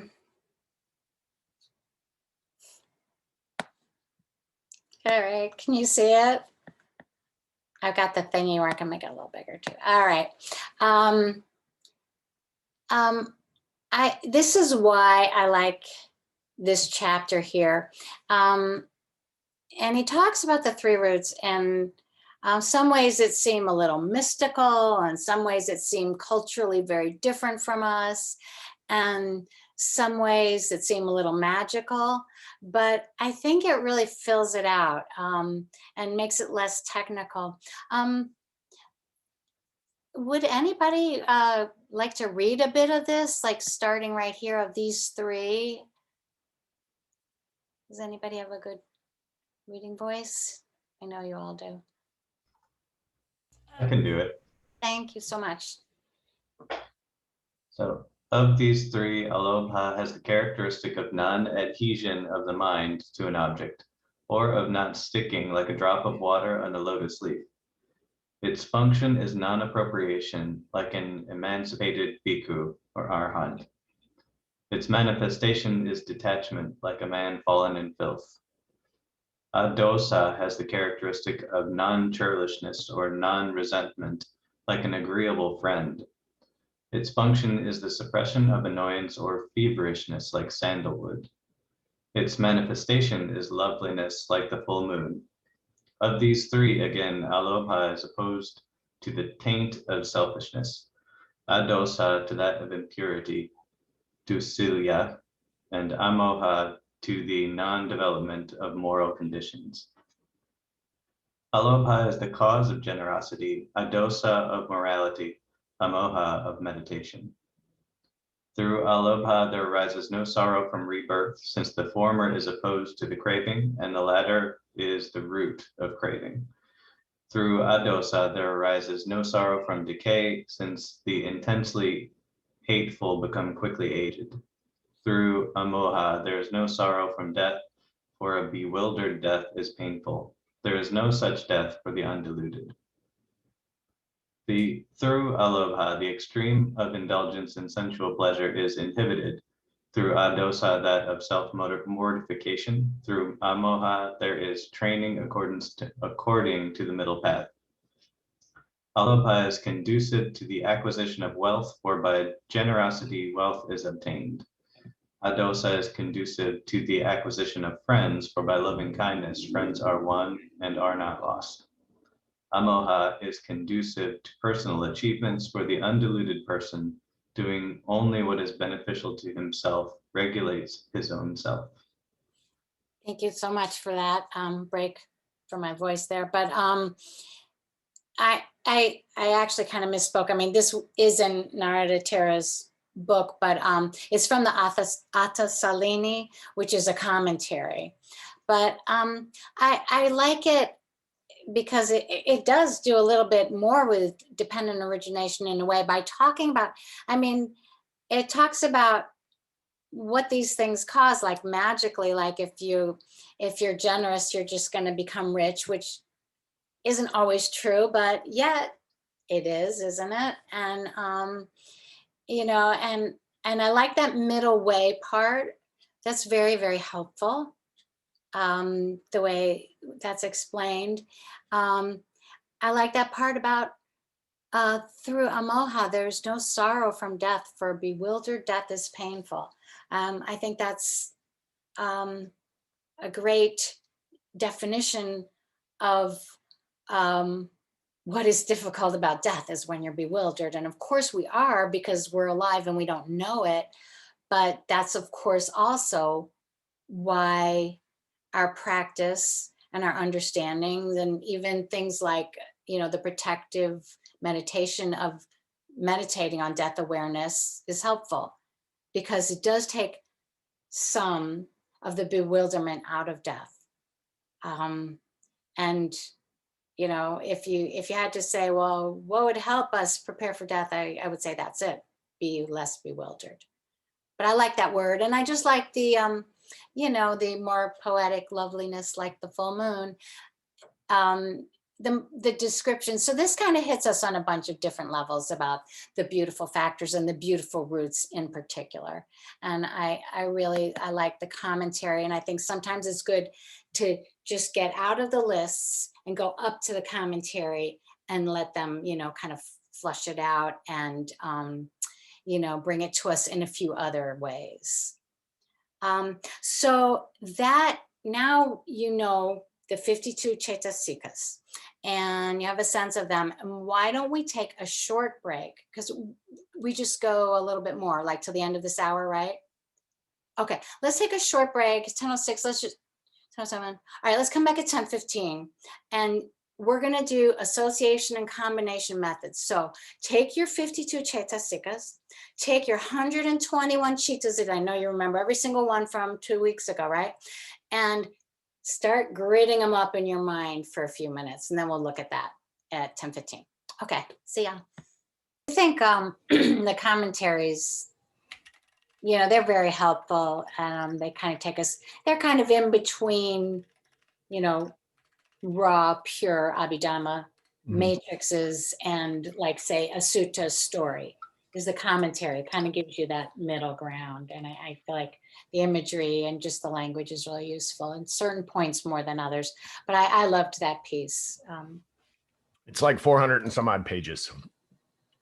So not bad. Yeah, we'll do that for next week. No. Yeah.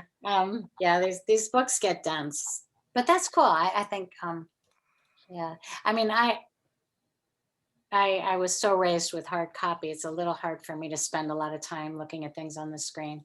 I work on a computer all day, and this is painful for me right now. I'm so tired of a computer. Yeah. Oh, I bet it is really hard. I think being, that's why I was thinking we should break it up a little more, because I think being on Zoom, that is a certain kind of energy too, like that suppression study. There's a Zoom energy just from translating experience. Even though I think most of us are pretty used to it, there's still a certain energy that is lost to Zooming. Yeah, and there's on the computer, there's so many distractions that are just at hand. They're accessible. Yeah. Yes, there's that too. Yeah, I have my stuff turned off, and I really cleaned up my desktop for you guys. I hope you know that. Yeah. Yeah. Like when company's coming over, right? Yeah. To your desktop, and then, yeah. Okay, well, let's roll on. If you got a little more of that energy left for the association and combination methods, I think it does address the interdependence of everything. And it also just, it makes us learn it on a different level. You kind of get it a little bit more when you look at it this way. So let me put up Bhikkhu Bodhi's kind of pretty summary chart of this. I think this is it. Yeah. Okay. Is this like actually in your way, like what I'm saying here? Okay. Oh, good. Okay. So this is, the basic chart where in the Comprehensive Manual of Abhidhamma by Bhikkhu Bodhi, the two methods are lined up. So the method of association is like, I don't know exactly why the arrows are the way they are. Okay, so you're going to take Chaitasika and say, where does it go? So to me, I would have put it the other way around. But anyways, then you have your Chittas and the combination method where you take one of them and you say, which Chaitasikas are going to be with that because of what it is. So because of what it is defined by them, but they have to be there because of what it is. So let's take a couple of, Excuse me, yes. could we make it bigger? Oh, I'm sorry. Zoom in more? I am unable to do that on this kind of thing. I'm really sorry. So let me refer you maybe to open your CMAs. It's page 112 and 113. Does that work for you okay? Yes, thank I'm you. sorry, because what I did was I took screenshots of it to put it on one page. And so that makes me, I'm pretty sure when I mess around, I don't have anything but black around it. This may be something that one of you can teach me about later.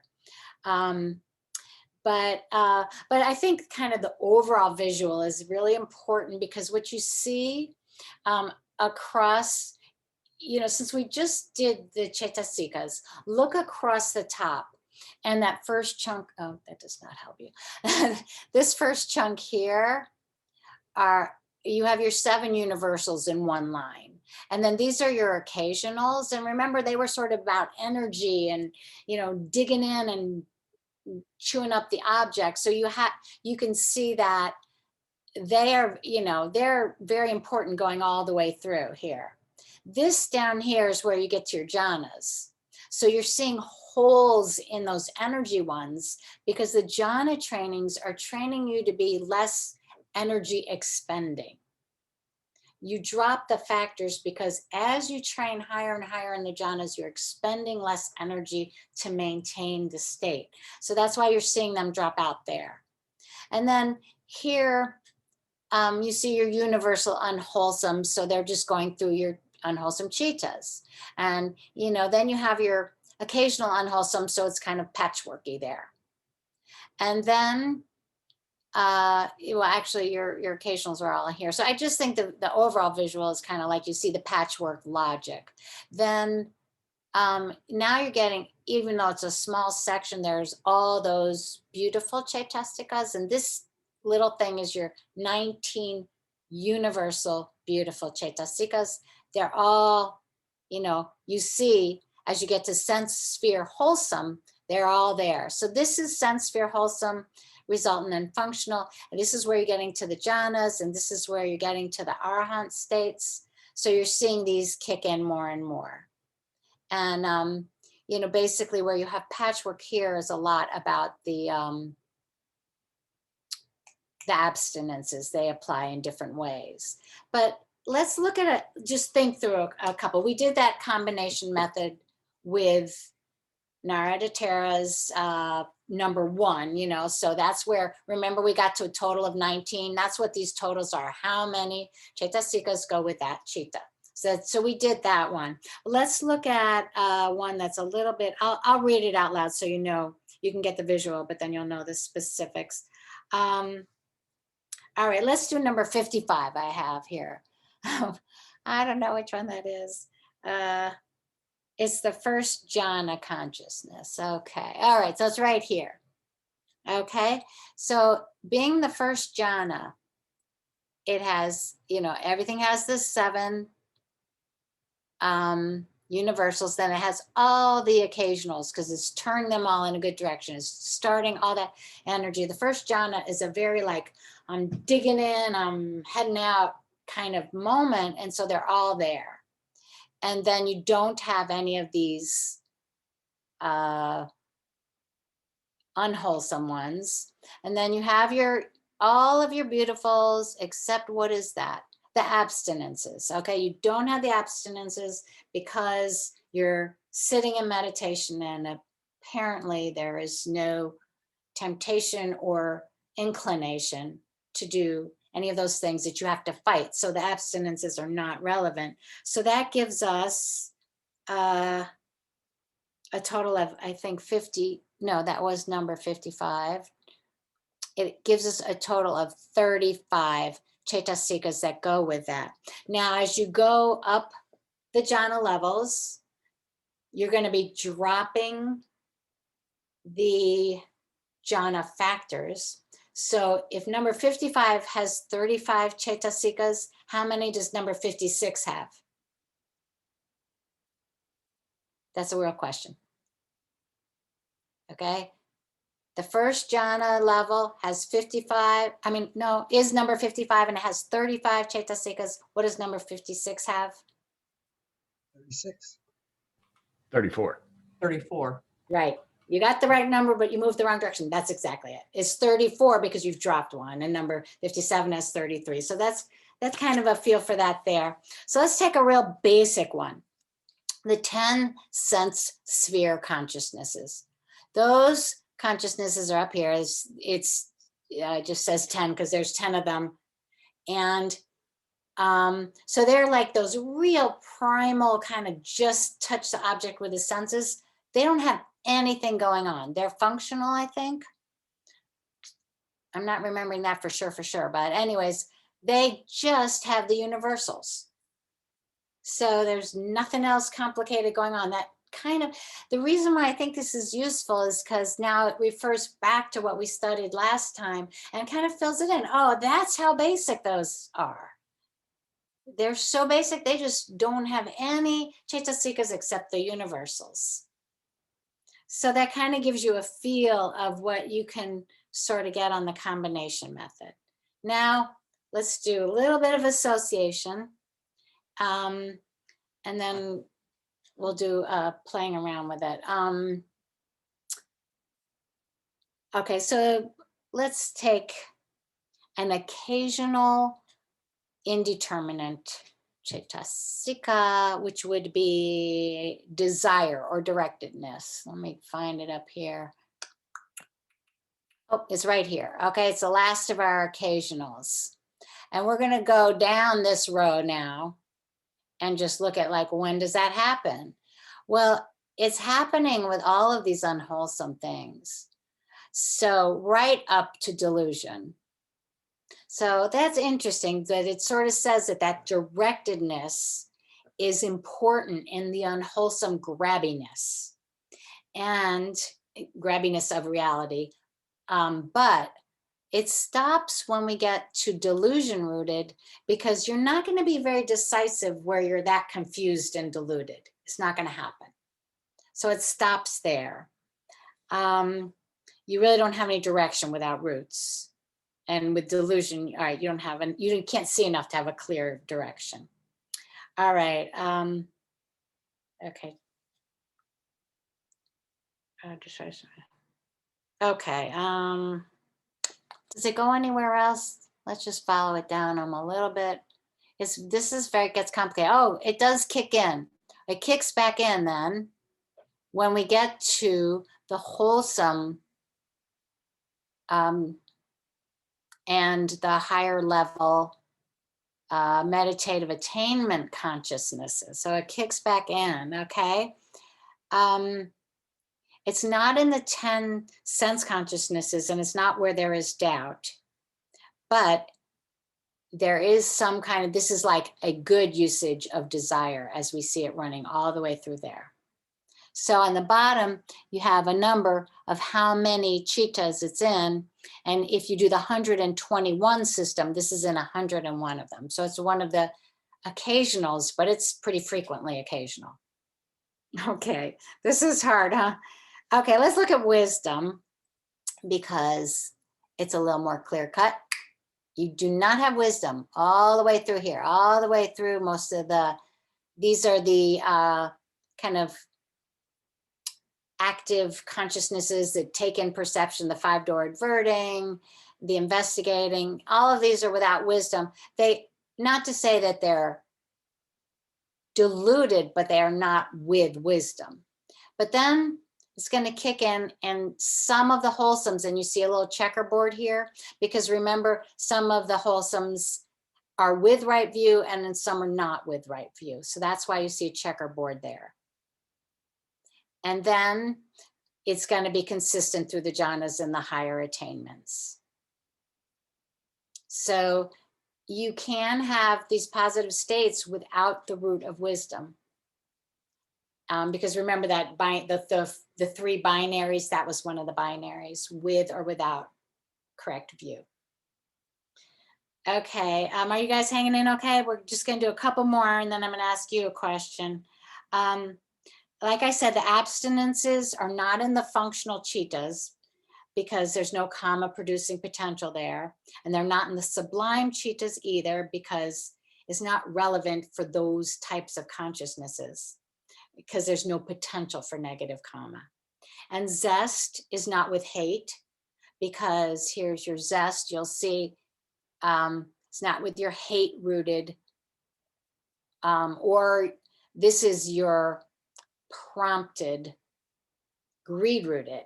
It's not with them because it's an energetic thing. And so when they're prompted, they're not so energetic. And when there's hate, there's not that kind of enjoyable energy. So that's how zest goes. And then you see sloth and torpor kind of go the other way. They are with the duller, less energetic ones. Okay. It's like very logical and very confusing at the same time. It's just hard to think through, but there is a logic, but it's a circular kind of logic. So why don't we take a minute and let's do the association method since we just did the Chaitasikas and take them as a base. And what if each one of you picked a Chaitasika? And you can, this is an open book thing. You can cheat. Look at it and look at everything it goes with. And then see if you can or want to just roll that out to us and explain it, okay? Let's take like 5 minutes. Pick your favorite or least favorite Chaitasika. Look at what chittas it works in. And see if you can like get the logic. And then what I'd like you to present to us is just the logic, not all the detail like I do. The logic that you derived. Okay, so let's take 5 minutes on that. And if you're having trouble, chat with me. I'm watching the chat now.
Okay, are you guys pretty good to talk about some association methods? Or ask questions, if you got stuck. I sincerely picked one that turned out to be easier than I expected, because it only has 4 occurrences. It's surprising. But yeah, who would like to jump in and maybe just tell us about your how your Chaitasika plays out? Mm, can I try the doubt? Sure, please. It looks like it only applies to one. Am I Yeah. right? It only applies to the delusion rooted Yep, with the doubt, that's so interesting. nothing else. You're right. So that's delusion rooted. Oh yeah, that's right. I forgot. Delusion rooted was only categorized as, hold on a second. Delusion rooted also could be restlessness, could it not? Yes. Sorry. Doubt and if, but Yeah, it only shows a one though. yeah, it's delusion rooted is associated with restlessness or with doubt. And you're absolutely right. And I am like kind of surprised at this moment. So what do you think of that, Lisa? What do you think about that? That Chaitasika has that purpose. Isn't that only when there's a doubt in mind, they prompts the consciousness to be in doubt. And I don't, did you say you agree that it should also applies to the restlessness? No, that is a different chitta. There are 2 chittas that are delusion rooted.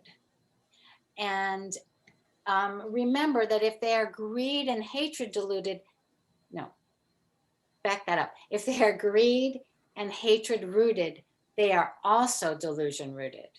But you can be delusion rooted without the other 2. So it's a really particular type of chitta, these delusion rooted ones. And there are only 2 of them. They're categorized as being with this restlessness thing or being with doubt. And that's the one you found, that one with doubt. So I think, yeah. Is it the doubt and the restlessness, they don't go together? No, they Right. don't. Lisa, They if you don't, want to, right? if you just want to do the doubt one, I had something for the restlessness one. So doubt is by itself. And Yeah, then, by itself. which is like number 12 on the list, and number 11, or is number 11 on the list, I believe, and 12 is the restlessness. So no, you're fine. Ignore me. Just do the doubt one. You're good. Yeah. Then Well, I'm done. that's the beauty of it. It's just that one. So let's think about that. What would that signify? That's a very interesting thing that you stumbled on. Okay, this is the only time it shows up. Well, I think it's saying that there's a particular kind of consciousness that is so befuddled, bewildered, disorganized. Maybe it gets back to that word about that was saying about a painful death is bewildered. I think this might be like sort of, no, I'm going to go befuddled because bewildered has more energy. This is just like cloudy, unsureness. And But isn't this a doubt only for religious purpose, that you have a doubt on the triple gem? good point. It is in the technical traditional sense. Yes, that is how it's defined. Also you have a doubt on other people, they are not religious, but what they said is true. Right, exactly. No, you're right. What they say traditionally is that this is doubt in the triple gem. Narada Tara feels like it should be broader. And the way we're looking at it to try to understand it is much broader. It's kind of saying that doubt is a certain kind of lack of confidence. But when you combine it with the root of delusion, I think what we have is a picture of unsureness and cloudiness. Mm. But you're right, traditionally, this is about This is about the triple gem. I guess also too, if you look at it in the sense like you're saying, Beth, of this general cloudiness with all your perceptions almost. Like, I mean, when it comes about, because if it's clouding everything. That's all you can be in that moment is just cloudiness, because the observer and the observer are the same. And if you have that doubt, it's definitely not something that would come up if you had clear comprehension or right concentration, or you were being mindful. Like if you carried your mindfulness with you all the time, you wouldn't have doubt about anything, because you could just reference it to your teaching and your practice. So you wouldn't have it at all. Right. So I can see how it, like, it's funny because in this case of looking at it in this graph, you know, it's talking about it in this one instance, but it applies to everything, because if you just have doubt, you're being doubtful about, that's all you are in that moment. Yes, I think that's a good description, and it kind of funnels it back to the triple gem. When you say doubt as opposed to mindfulness, which I think is a good pairing. But the question I have is why the doubt, Chitasika's doubt, only applies to Chitta's doubt, the delusions rooted. Why it's not also applied to the greed rooted or hate rooted? So it doesn't require doubt to be greeded and to be hatred? Well, that's an interesting question. And I think that it doesn't require doubt. Greed and hatred are judgments. They are like pushy pull judgments. So they may be wrong, but they're not in doubt. They may be unwholesome, but they're very definite. You know, it's the difference between unsureness and correctness. Those are very different things. That leads me to a question, if I may. I'm sorry, I didn't hear what you just said, Corey. If I can ask a question, greed doesn't include hatred or delusion, which seems impossible to me. No, greed doesn't include hatred, but it does include delusion. So I was just going to, from the book, delusion rooted is chitta, that is unwholesome, but the roots of greed and hatred are absent. That doesn't mean that later down the road that those can develop. It just means initially there is no roots of greed and hatred. Those could be a subordinate later down the road. So it could lead to frustration. And so like, let's take restlessness, for example, and you can correct me if I'm wrong, but this is the mindset that I have. Let's say restlessness, let's say I'm meditating and I'm not getting the results, or I'm having bad meditation sessions, and I start getting restless and just, you know, I'm going to sit down and meditate for 30 minutes, but 5 minutes in, I'm like, all right, I'm done. Because I did not achieve what I wanted to.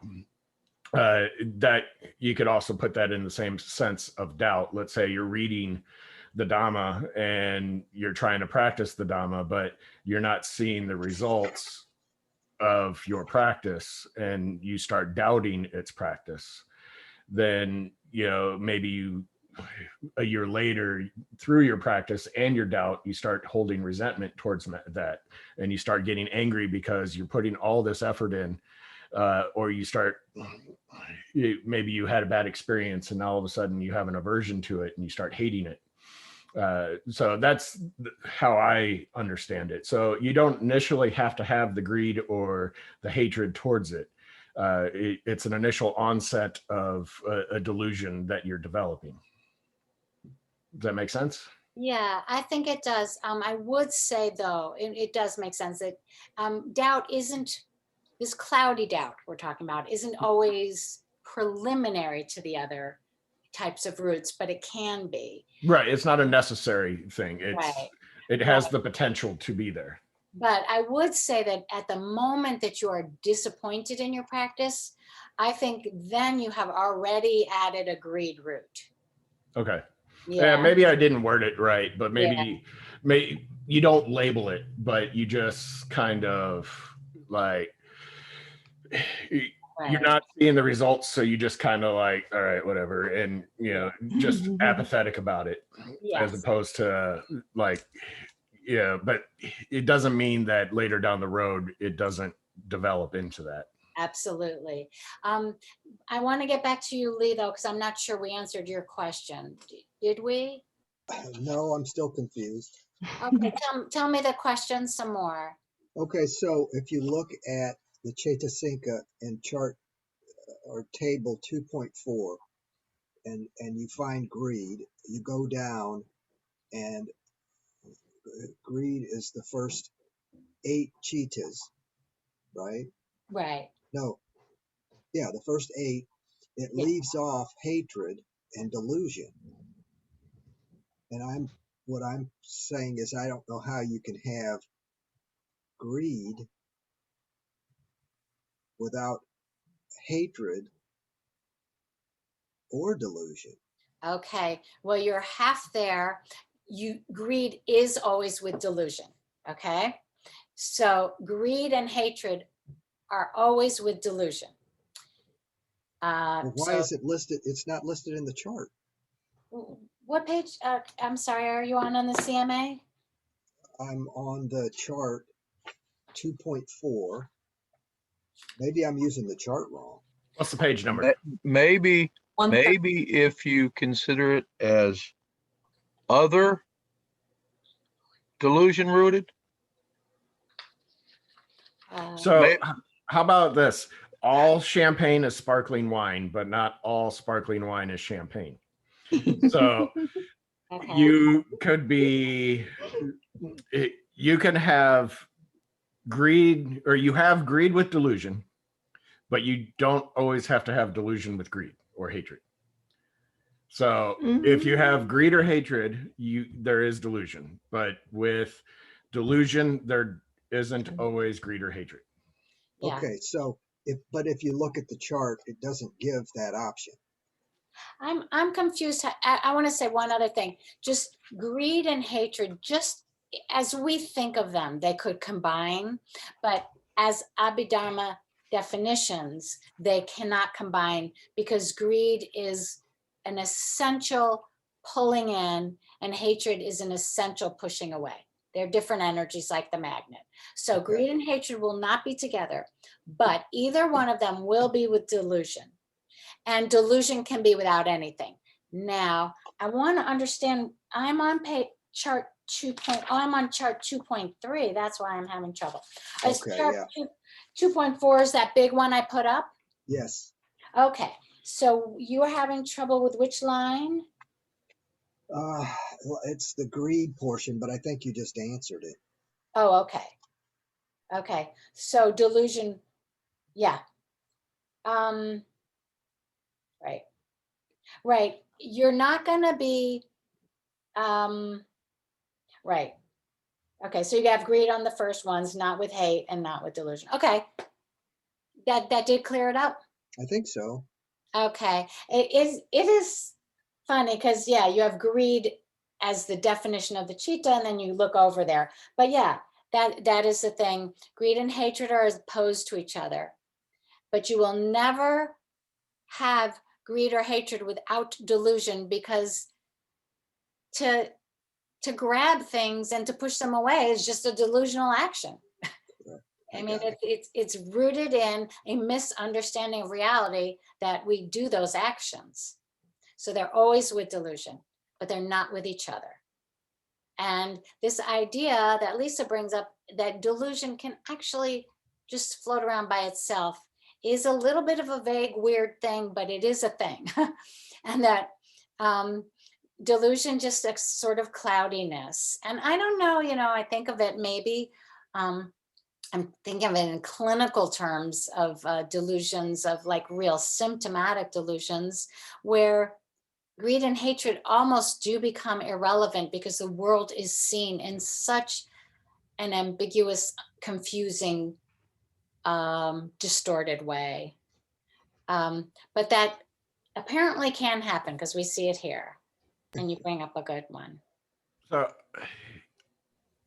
correct me if I'm wrong, but I'm I feel like delusion with restlessness almost coincides exclusively with torpor, mental laziness.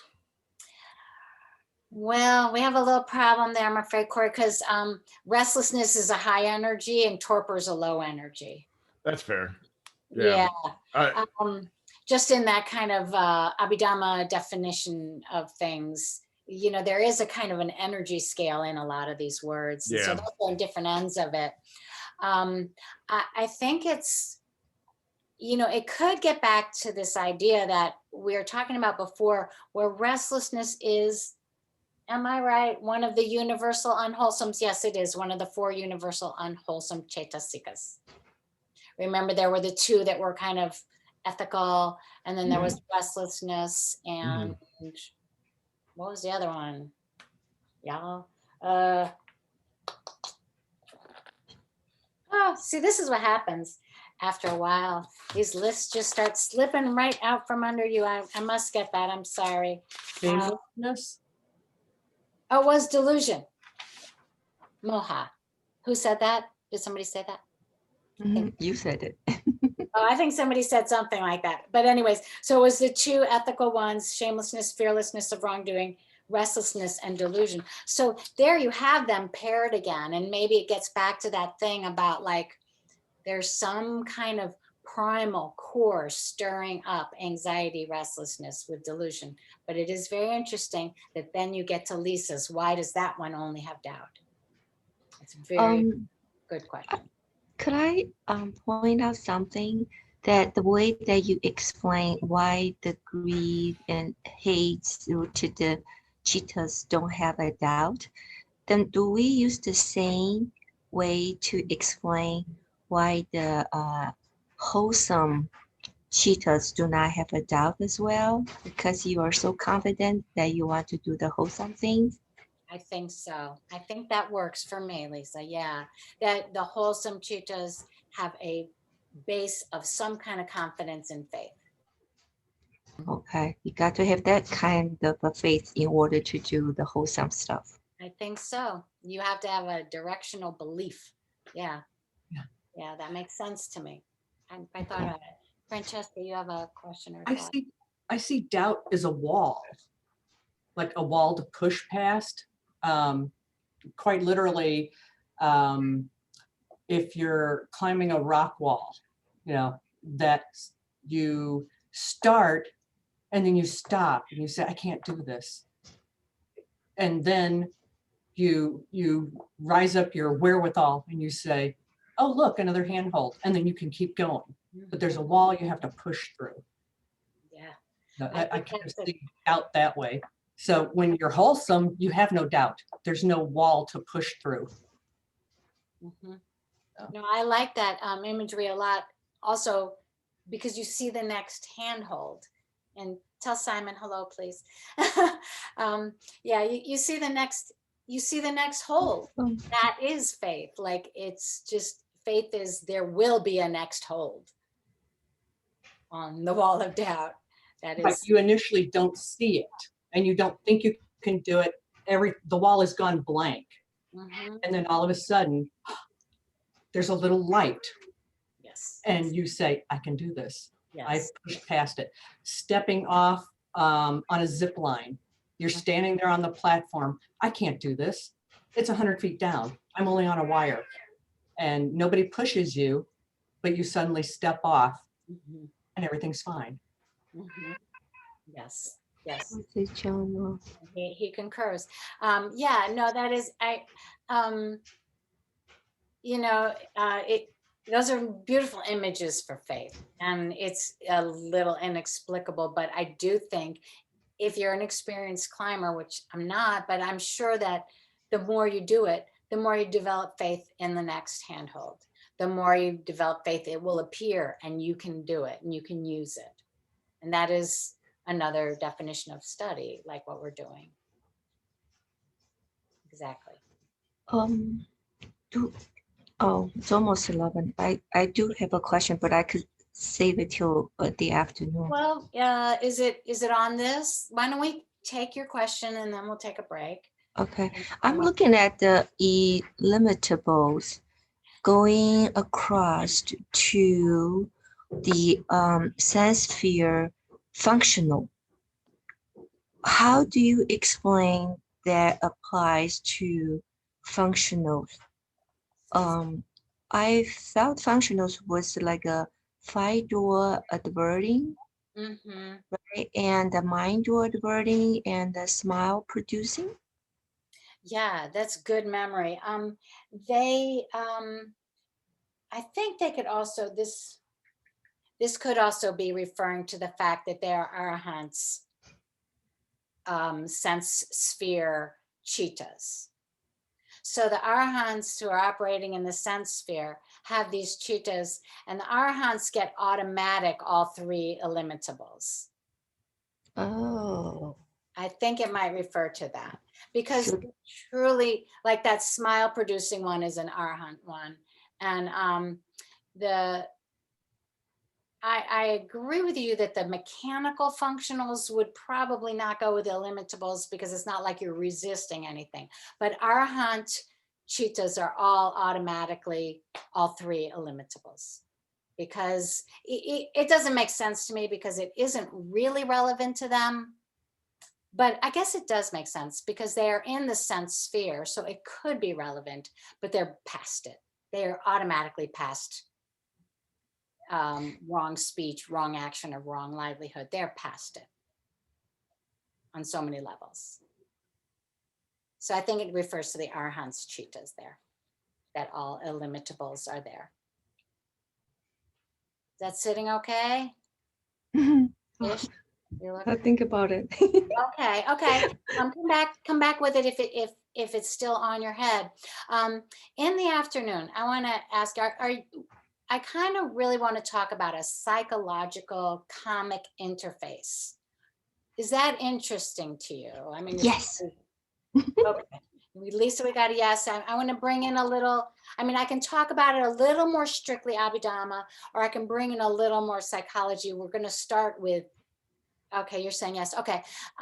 We're going to start with cheetahs and feelings. And I just think that cracks open a very, very useful way to run with this information into improving life. So that's what we're going to do this afternoon to start with. Okay, you guys have a really good break. You know everything there is to know about Cetasika, really. And we'll be back in like wherever you are in 4 hours. Is that right? 3 o'clock, is that right? 4 hours.